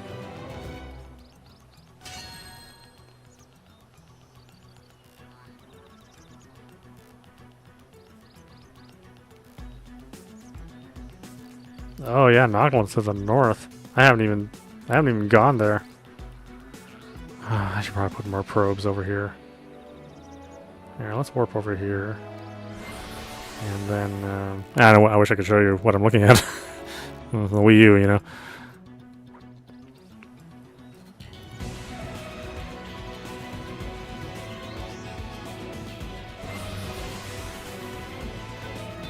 Yeah, let's put a probe there.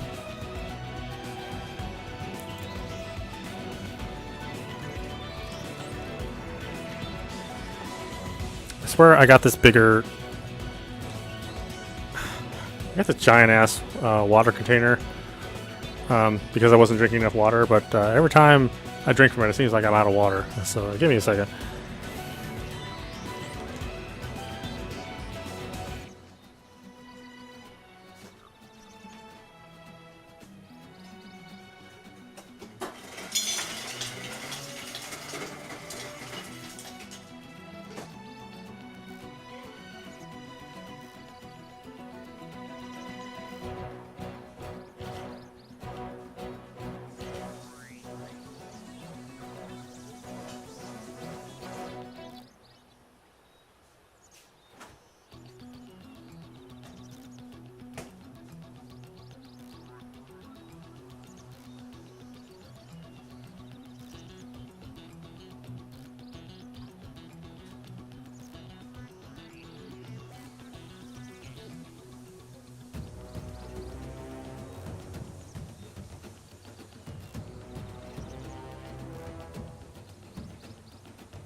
I think this thing is like 64 ounces. It's like it seems like I'm almost out of water.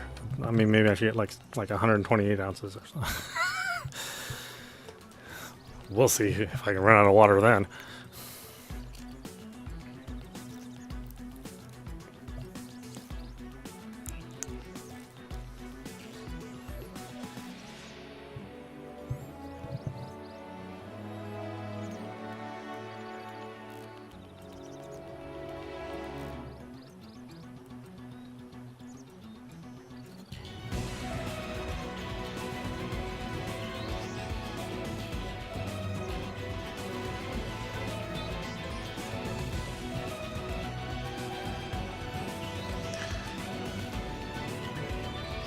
Okay, so let's go more west. Oh, are you getting sleepy? Yeah, go to bed, man. It's super late. I mean, it's like 3 in the afternoon in Seoul, which is, you know, where most of my audience is. So yeah, man. Yeah, have a good night. Yeah, thanks for stopping by. It's always fun chatting with you. I'm glad you pop in every once in a while, even though it's just me talking mostly. I mean, I'm not going to accomplish anything in this game. I mean, it takes forever to get in, you know, to get far in this game.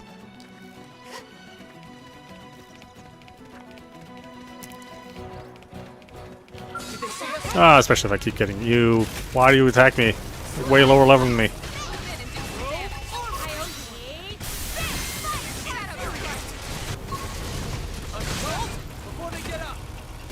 Yeah, man. No, thank you. Yeah, drop by anytime. We got him. Let's move. Oh my god, really?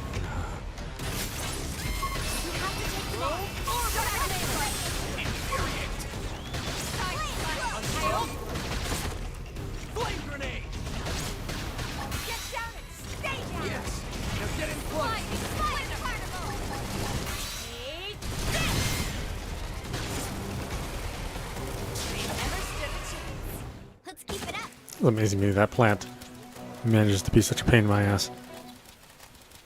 Oh, it's up there? Why the hell is it up there? My god.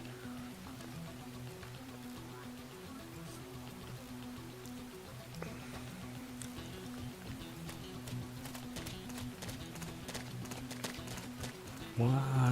How the hell do I get up there?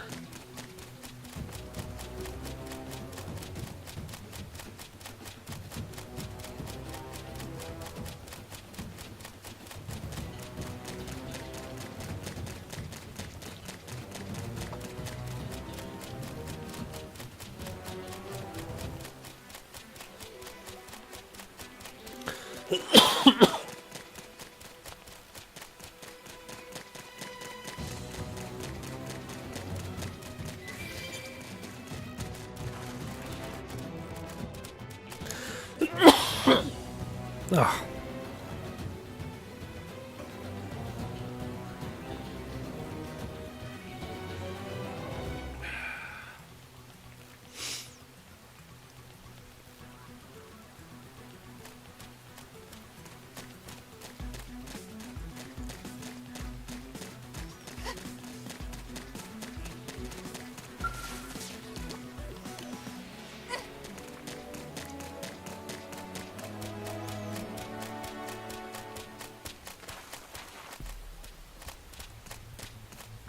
Did they see us?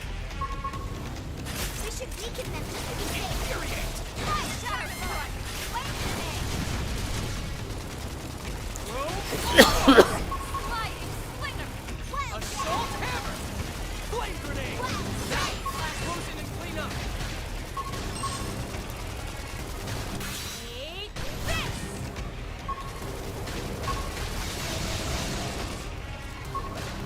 Early bird. Infuriate! That's it. Move in and keep the rhythm going. Shadow strike. Roll or Base. Upper hand. split edge! Didn't see that coming. Gun him down! Get down it. Stay down. Appendage destroyed. Move in and strike. Yes, we did it. Let's keep it up.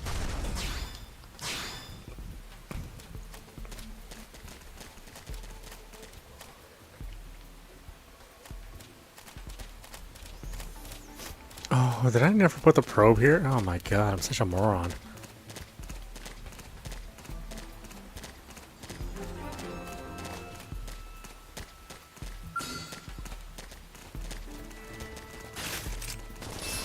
First shot.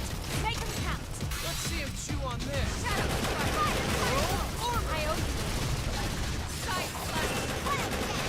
infuriate! Lay down. Cover fire. Assault Don't hammer! miss this shot.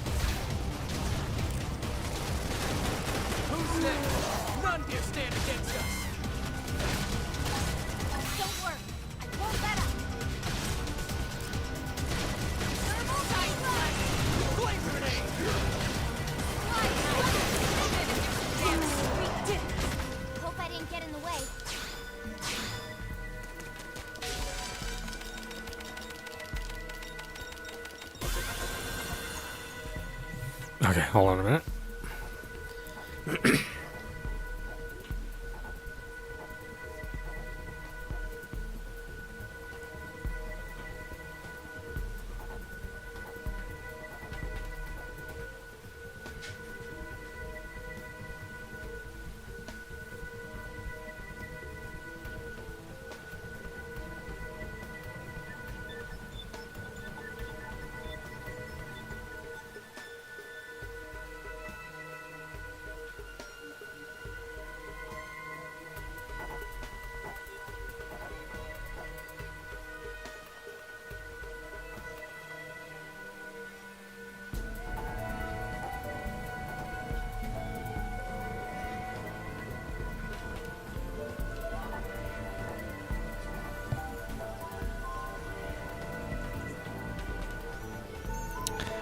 Okay, so got that.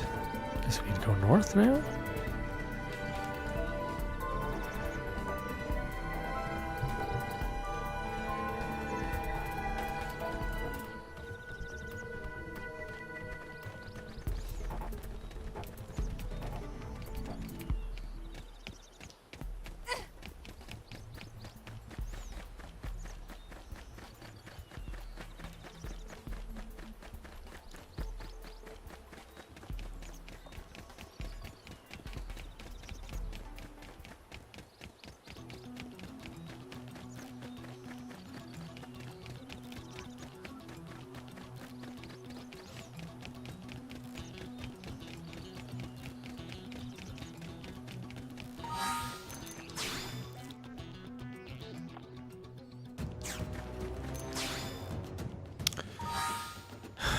Okay, which one of these can I actually do?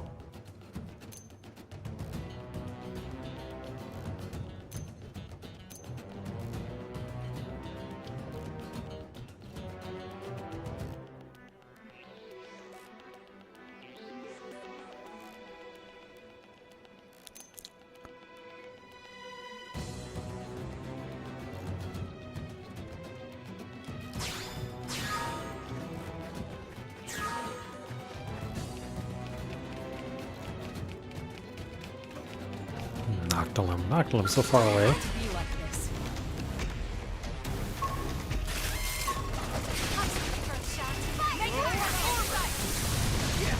Now get in close. Now follow up to the melee.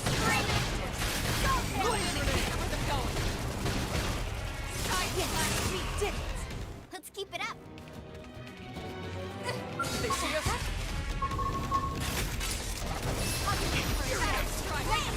I owe you Let's one. see what you want here. Carnival. Come to the blood before they die. Old hammer! Lay down some cover fire.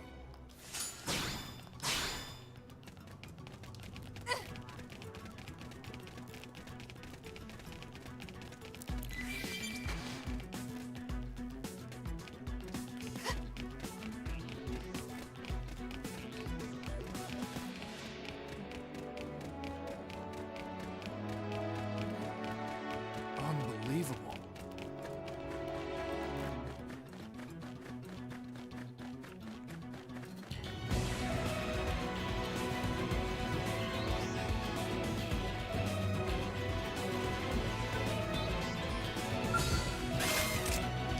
I'll take the first shot. Make 'em count. Infuriate! Shadow strike. Fire carnival. Here comes the pain! Flame grenade! Slit it now! Close it and clean up! Move in and keep one of them going. Alright, you're in for it! We didn't strike. Can't say that was a surprise.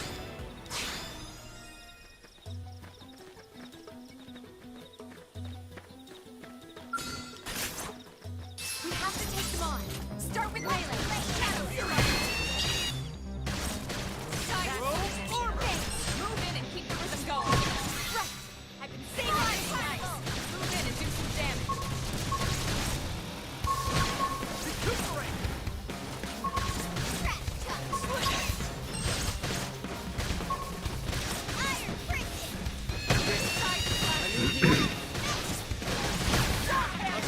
hammer! Flame grenade! Snap! Explosion and clean up! What the heck? Who got me? Oh, this big jerk got me. Oh, come on. Oh my God. This game.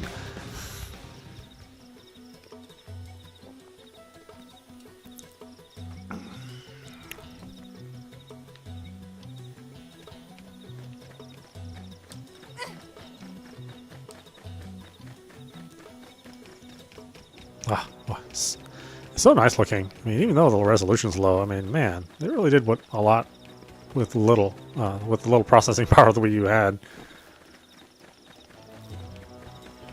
It really is about art, rather than power. Unbelievable.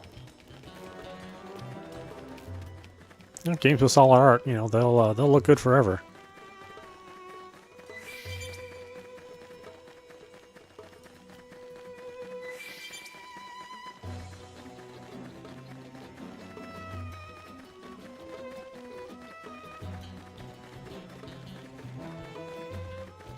Yeah, saw those spiders drop down and I was like, no, not messing with you at all.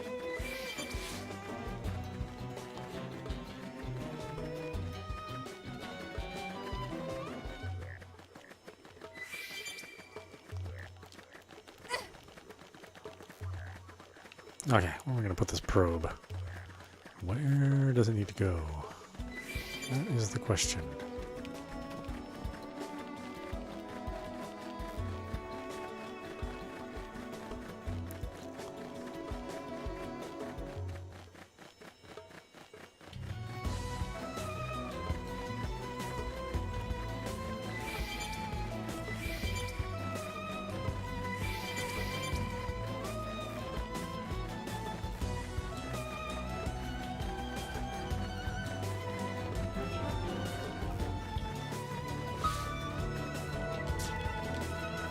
What?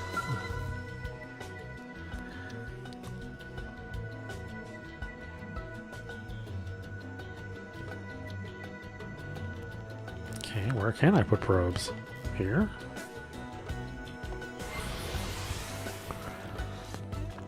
I need at least 15% in order to take the next mission.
Got everything by sight.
surprise. Oh, is it up there? Of course it is. It's not like I can't reach. Alright, well, how do we get up there?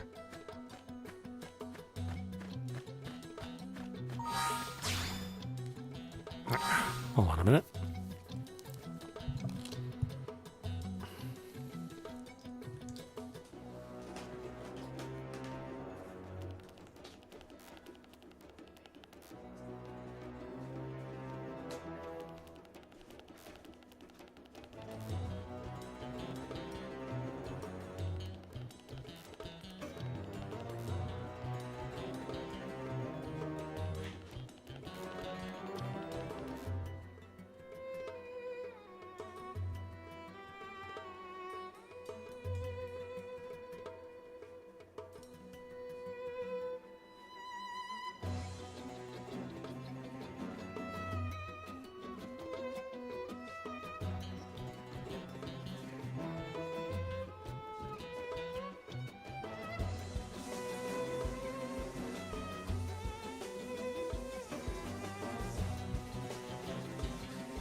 satisfying in this game. Just running around. Running around like a madman. No goal in mind. But that is like the first couple hours of the game. It's just, just running around, raise levels.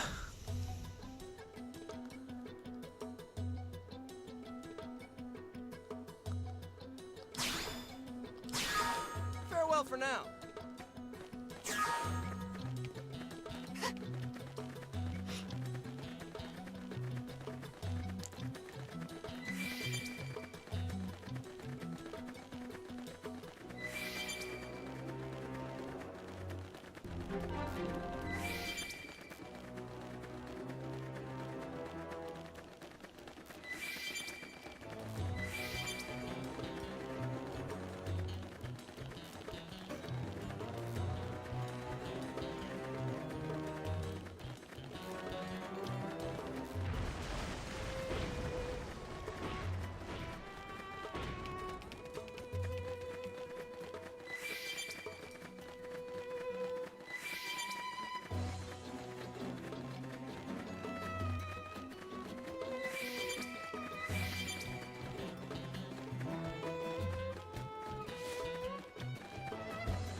Where does the probe go? That is the question.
The hell is this probe?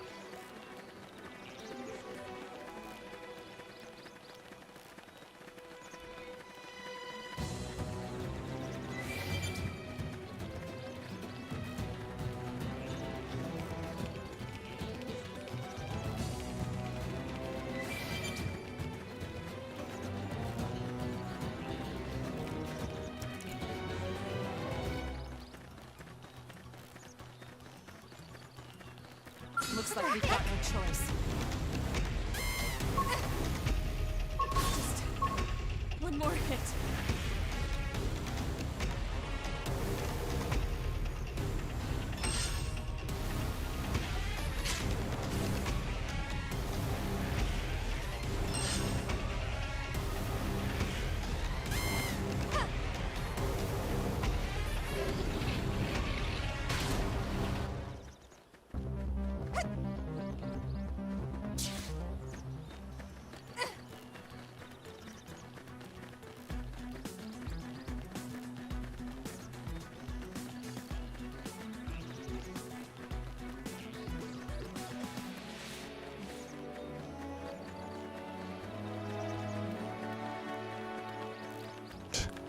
Alright.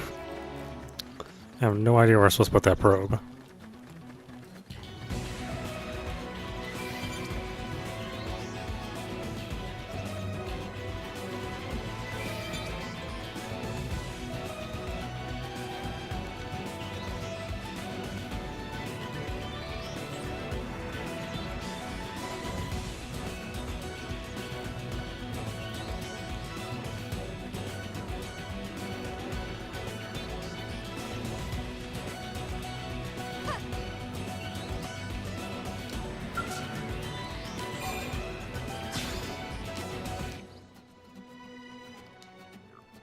Level 7.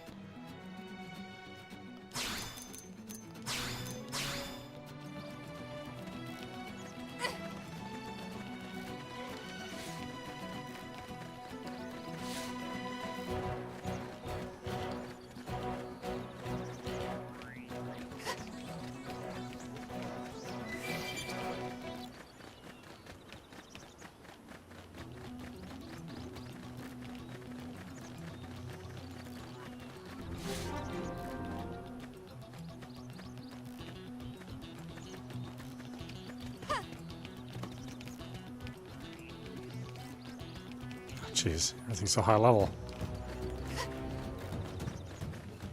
Just want to install my probe. That's all I want.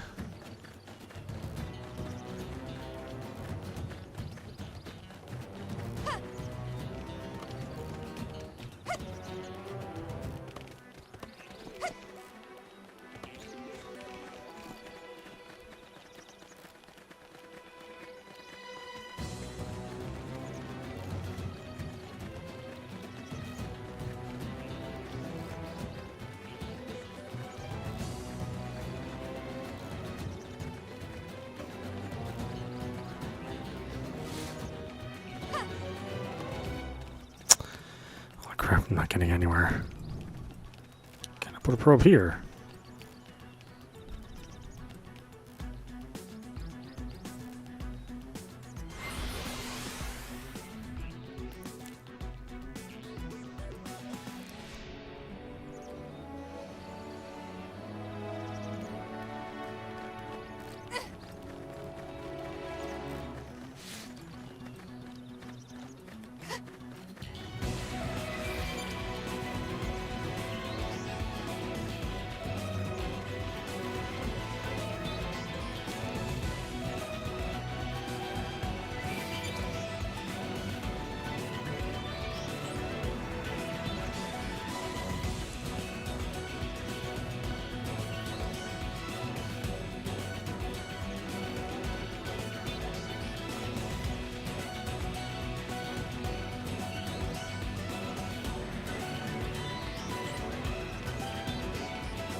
What's access denied?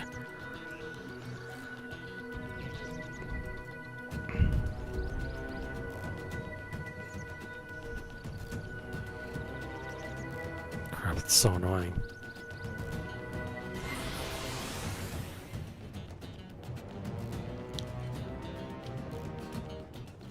I mean, I made it all the way out here. Why is that access denied?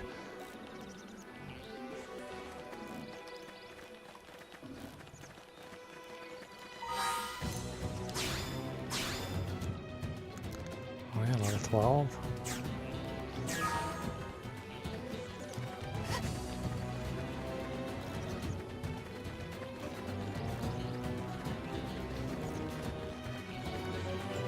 Well, I need some like level 12s or something.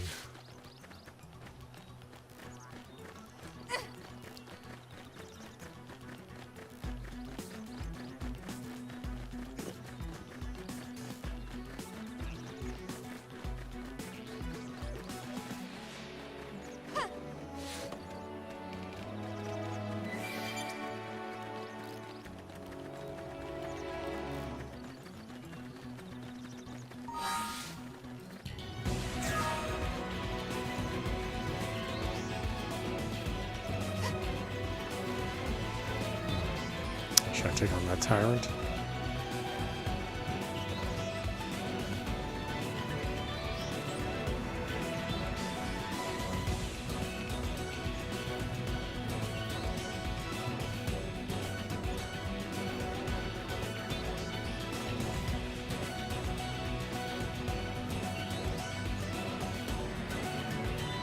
Oh, let's see, something around here.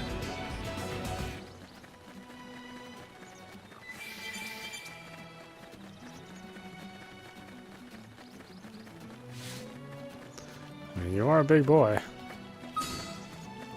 We're gonna survive. Engaging. Clear a path, shall we? Coyote. Stay so pushy.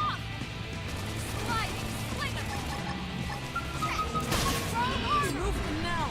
Side slash. Still can. Fire carnival.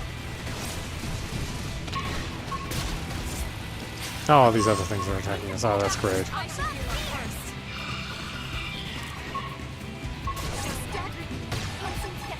This is really taking its toll.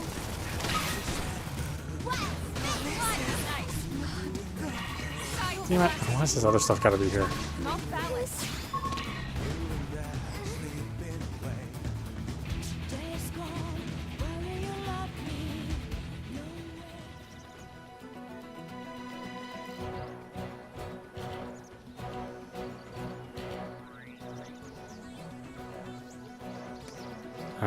Okay, I see what you're saying. Oh, man. I just want to fight just you. Why do I have to fight all the other jackasses around here?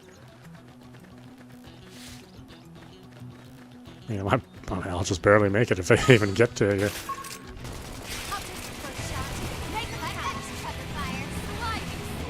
Gaining ground. I need recovery. Chrome armor. Coyote. Flame grenade. Hit him again for me!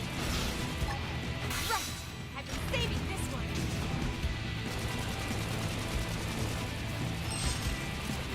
Whoa. Touch me up. I'm done for. Early bird. I'm in trouble. Heal me.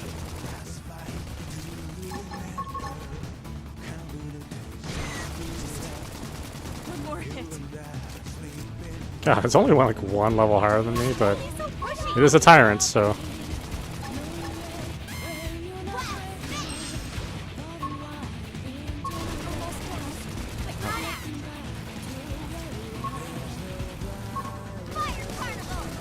Why can't I get you up?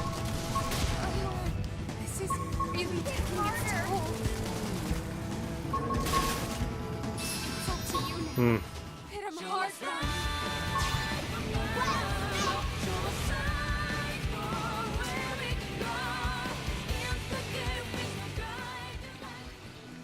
I mean, I really just like the song and hearing it. I'm not necessarily interested in fighting the tyrant.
Okay, so I am rank 10.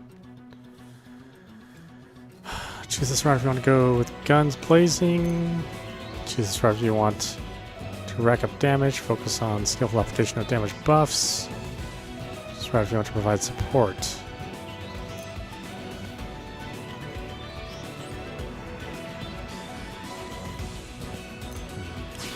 Guess we want to go there. Let's change our class.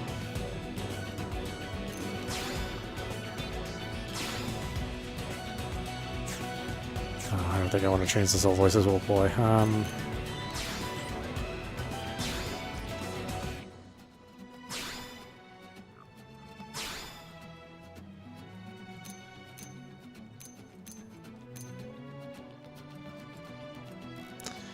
25% chance of dealing 50% more damage. Boost HP by 10, melee actually by 12, boost blaze damage by 12, melee attack by 10%. It's haunt effects.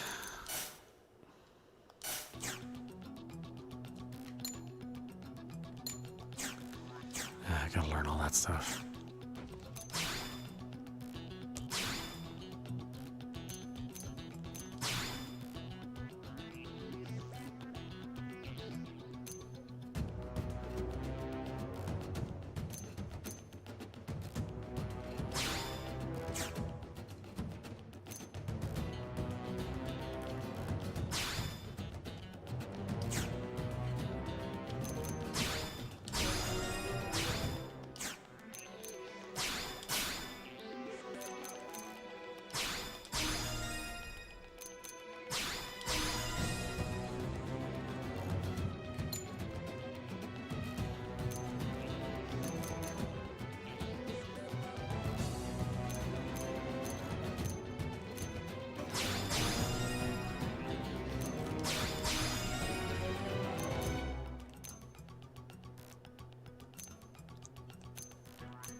Okay.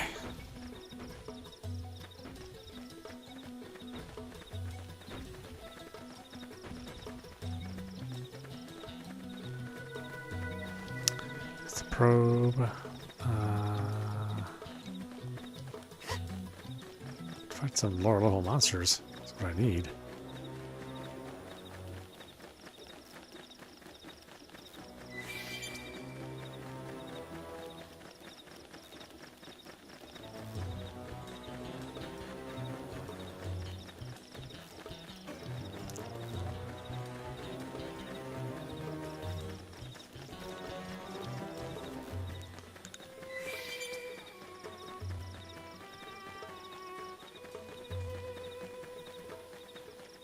What is that level for? Is that level 55 doing in the middle of like level 8s? Seriously.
What did I get myself into? Where the hell am I?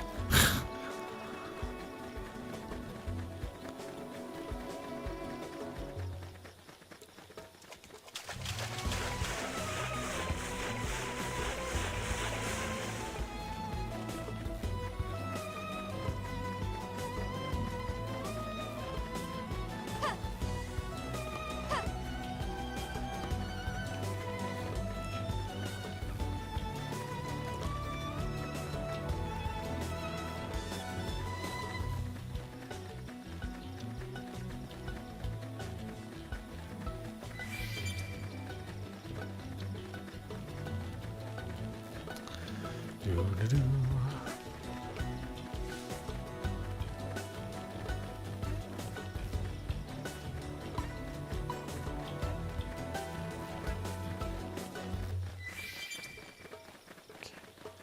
Can I get a probe here? Or am I going to be too low field level for it?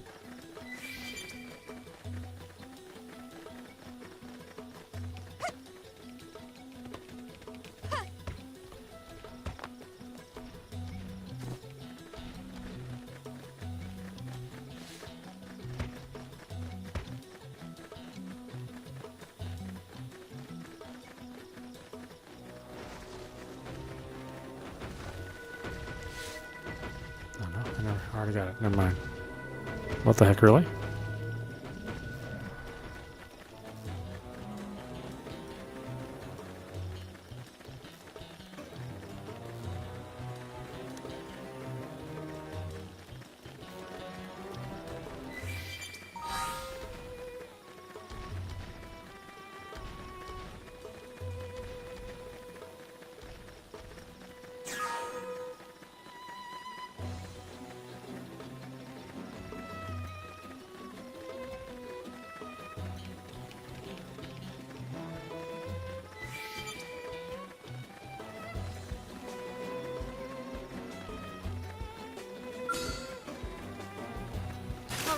Let's do it. I'll start right in range. Follow my lead. Surely appreciate it. Recuperate. Shadow strike. That's the attention. Move in and keep the rhythm going. Chrome armor. I owe you one. And off balance. Flame grenade.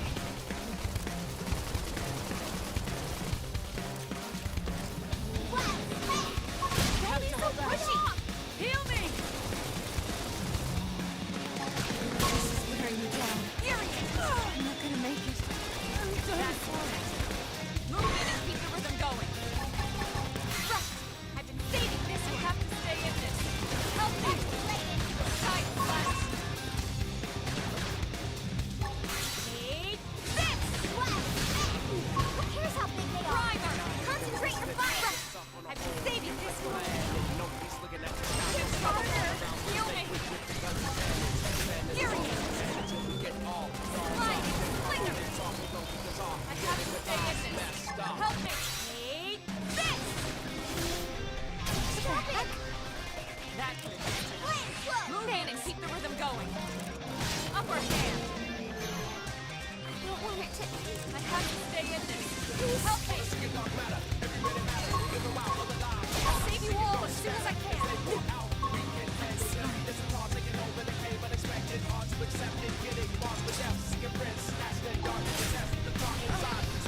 This is really taking its toll.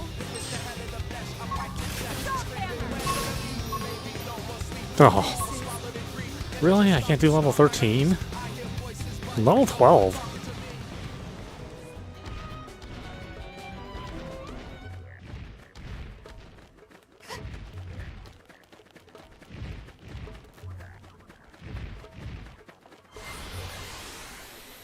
Oh my god.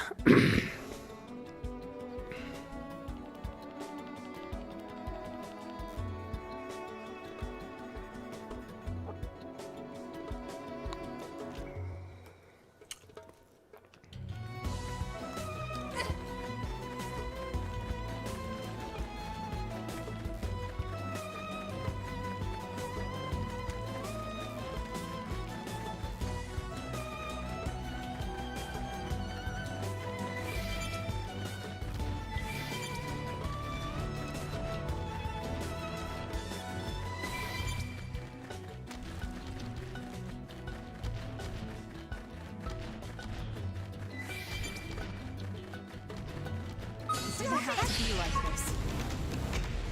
We should weaken them just to be safe. Coyote, this one's gonna cut slide tonight. Move in and do some damage. Hey, back here! Come to the flag before they get up. I have the shot. Firing! Science, annihilate! We can play it.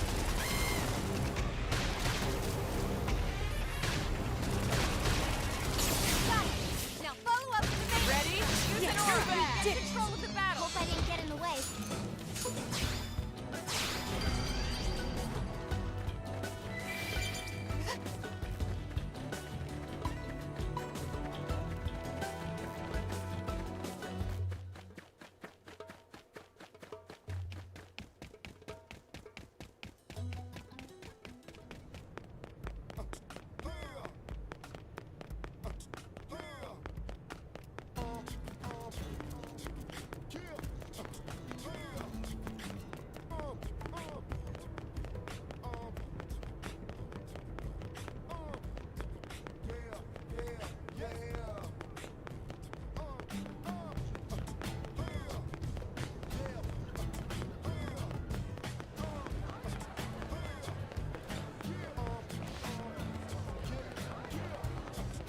Yes?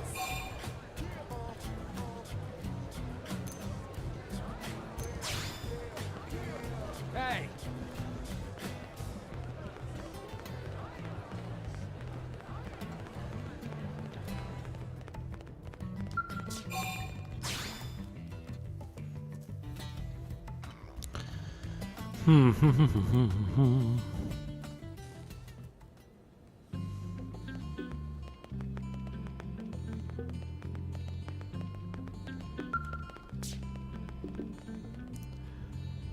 %, of Primordia.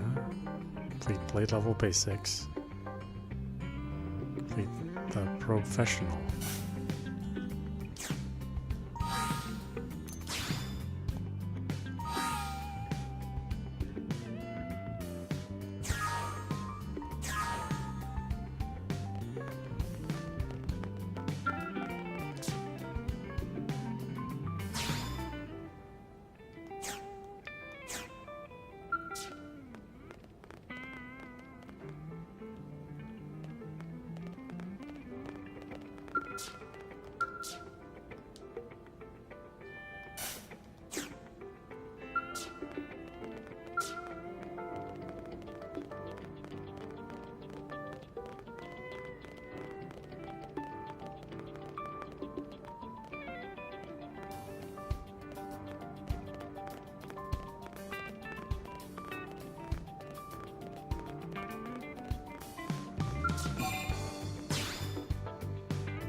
How do I get that mission?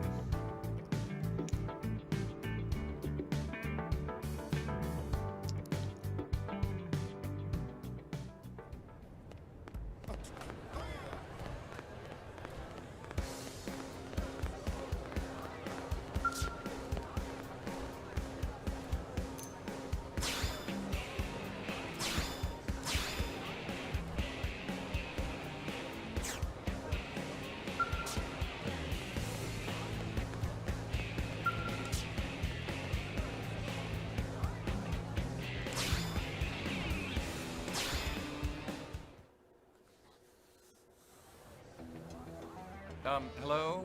Yes, could you not? You there, the one about to take that mission? I'm speaking to you. What do you want? Oh, good. You're a sensible sort. I promise, this will only take a moment of your time. Now, where was I? Ah, yes. The mission you were about to take. I analyzed it based on criteria ranging from Pathfinder experience, build, intelligence. Yes, well, in aggregate, the data clearly indicates that the more qualified candidate is me, Hector Birtwhistle. I invite you to set pride aside and allow me to handle this, for humanity's sake.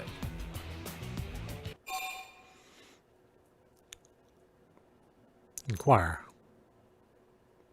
Ask how such a thing could possibly benefit humanity. It's quite simple, really, because I'm more skilled than you. I can offer a total guarantee of success, whereas you, well, cannot. Here, this other mission should be right up your alley.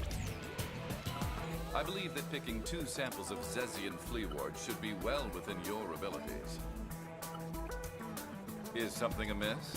You seem dissatisfied. Tragic. You now insist on comparing yourself to me. The solution is clear. We'll both complete the 3 missions I just accepted.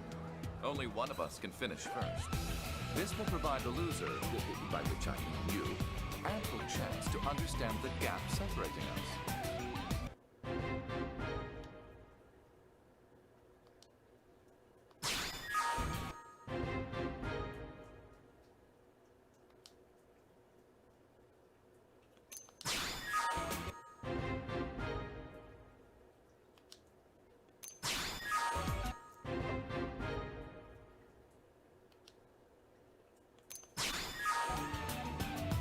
Whenever you eventually complete those missions, come find me here.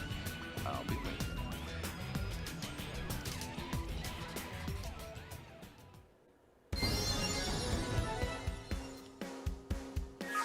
Hey! Task research.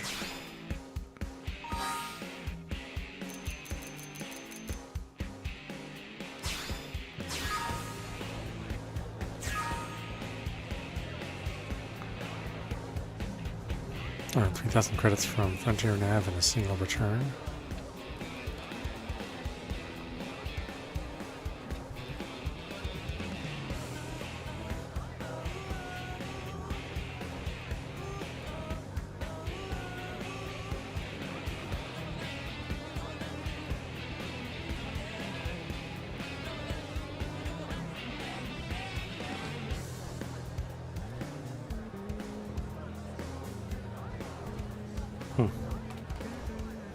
I don't know if I can do that right now.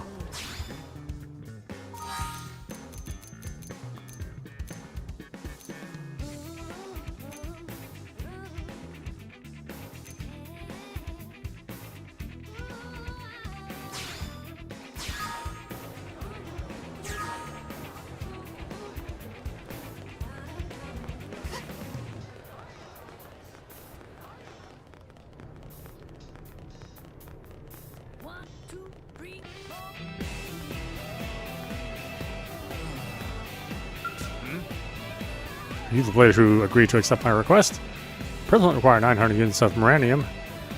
I see you have it with you. May I have it now? This is 9,000 units on the nose, or 900 units on the nose. Thank you. I'll see that is delivered to the arms manufacturer immediately. Should help considerably with their current resource shortage. Thank you for your assistance. I hope you will continue to harvest Miranium to aid the city's development. Strength comes from experience. That's true on any planet.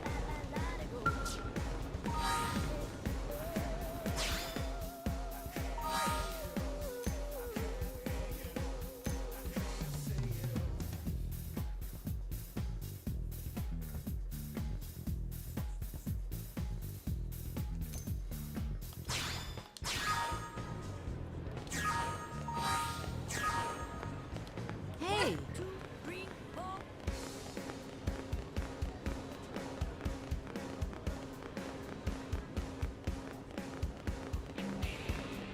Really? Oh my gosh.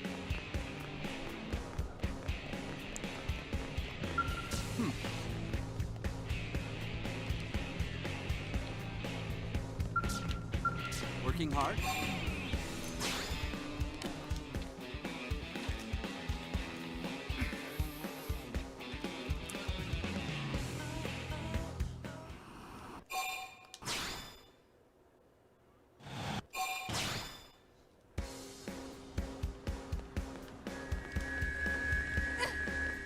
Hey!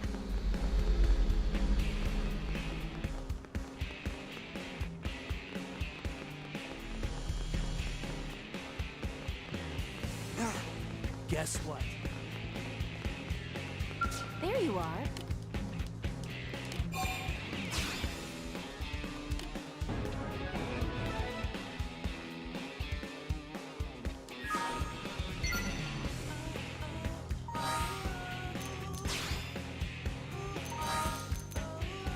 do you want? 1500?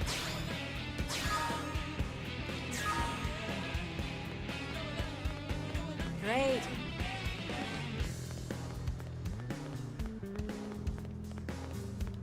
What's up?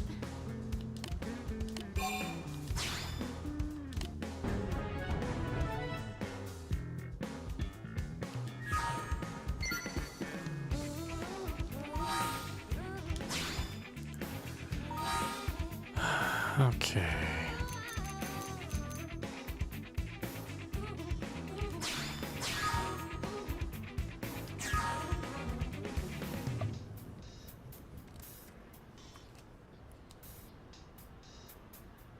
One, two, three, four.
Earn 3,000 credits from Frontier Nav.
One, two, three, four. I think I only have basic probes.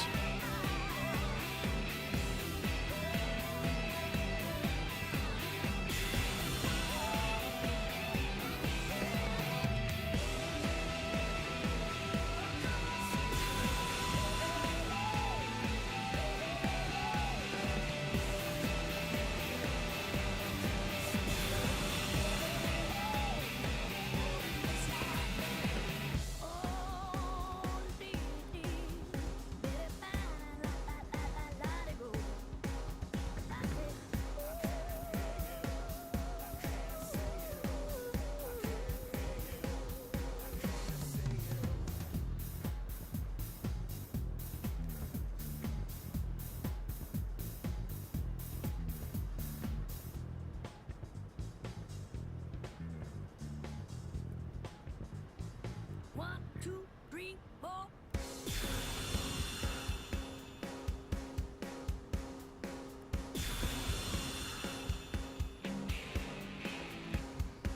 Okay. Well, I only got one research probe available, so see what we can do about that one.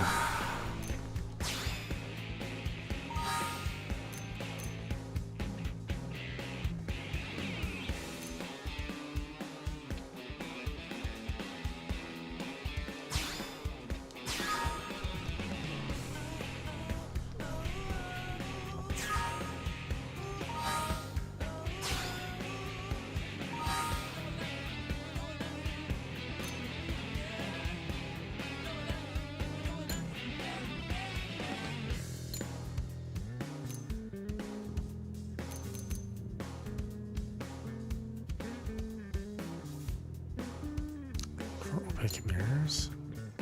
In Oblivia?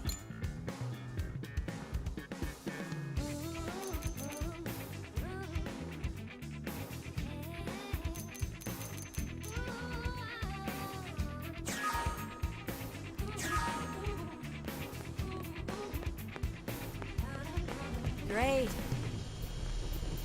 said, I don't think I've even been to Noctilum. So early in the game.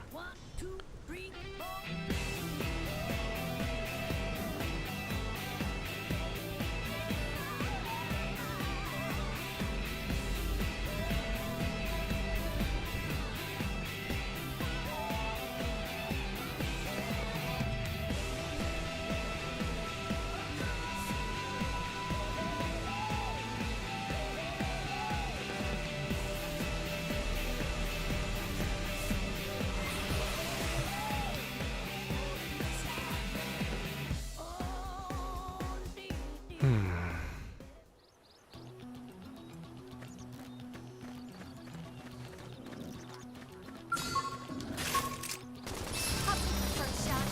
I'm the shadow flyer. Sliding slinger.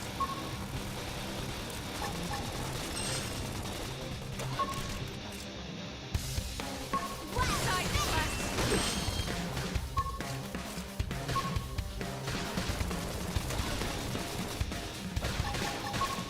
Flame grenade. Sliding slinger. Shadow strike. Side blast. Upper thing. Yes, we did it. We got it. Let's move.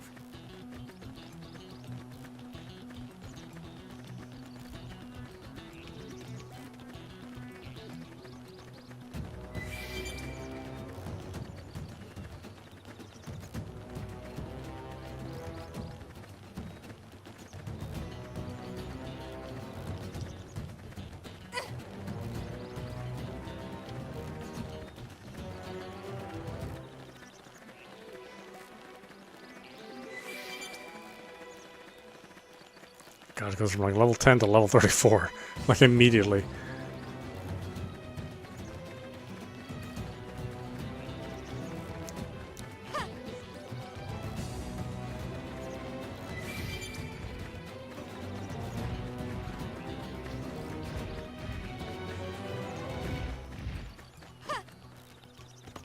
Here comes bad news.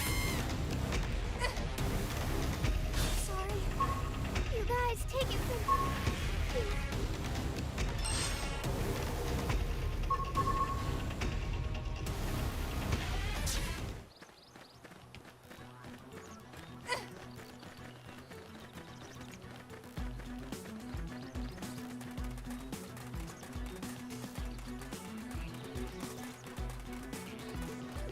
God, why can't I find anything my level?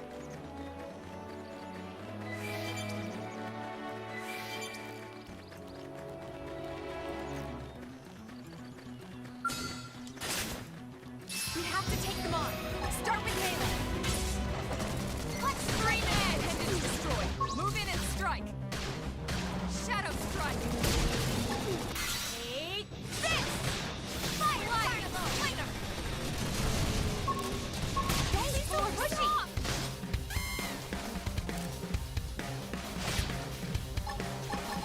Flame grenade. Stagger blast. Need to pull back. I should heal up first. Here's how big they are. Concentrate your fire. Sliding nice. Move in and do some damage. Shadow strike.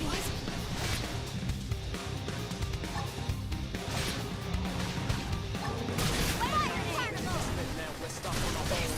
Hit him again, Morty. He's looking at the sky, focus always all around, so we stay keeping with the guns and cannons. Standing as long as we can until we get Side nice. Move in and do some damage. Wait. This. Sliding slinger. Stop it. Scream ahead. We did it. We got it. Let's move.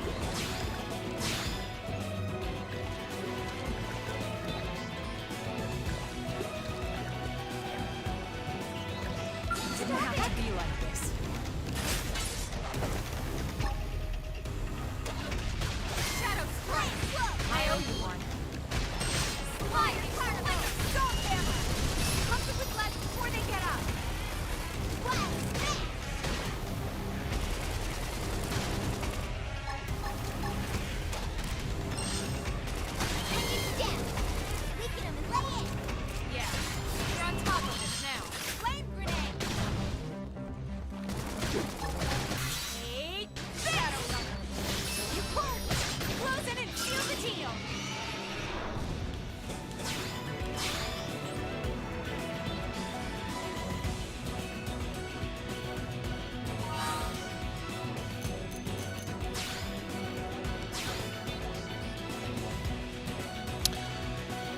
Alright, why don't we stop it there? This is audap. I'm watching Xenoblade Chronicles X, or Cross, depending on where you're from, running on the Wii U. But anyway, I hope you enjoyed watching. I will see you at the next stream.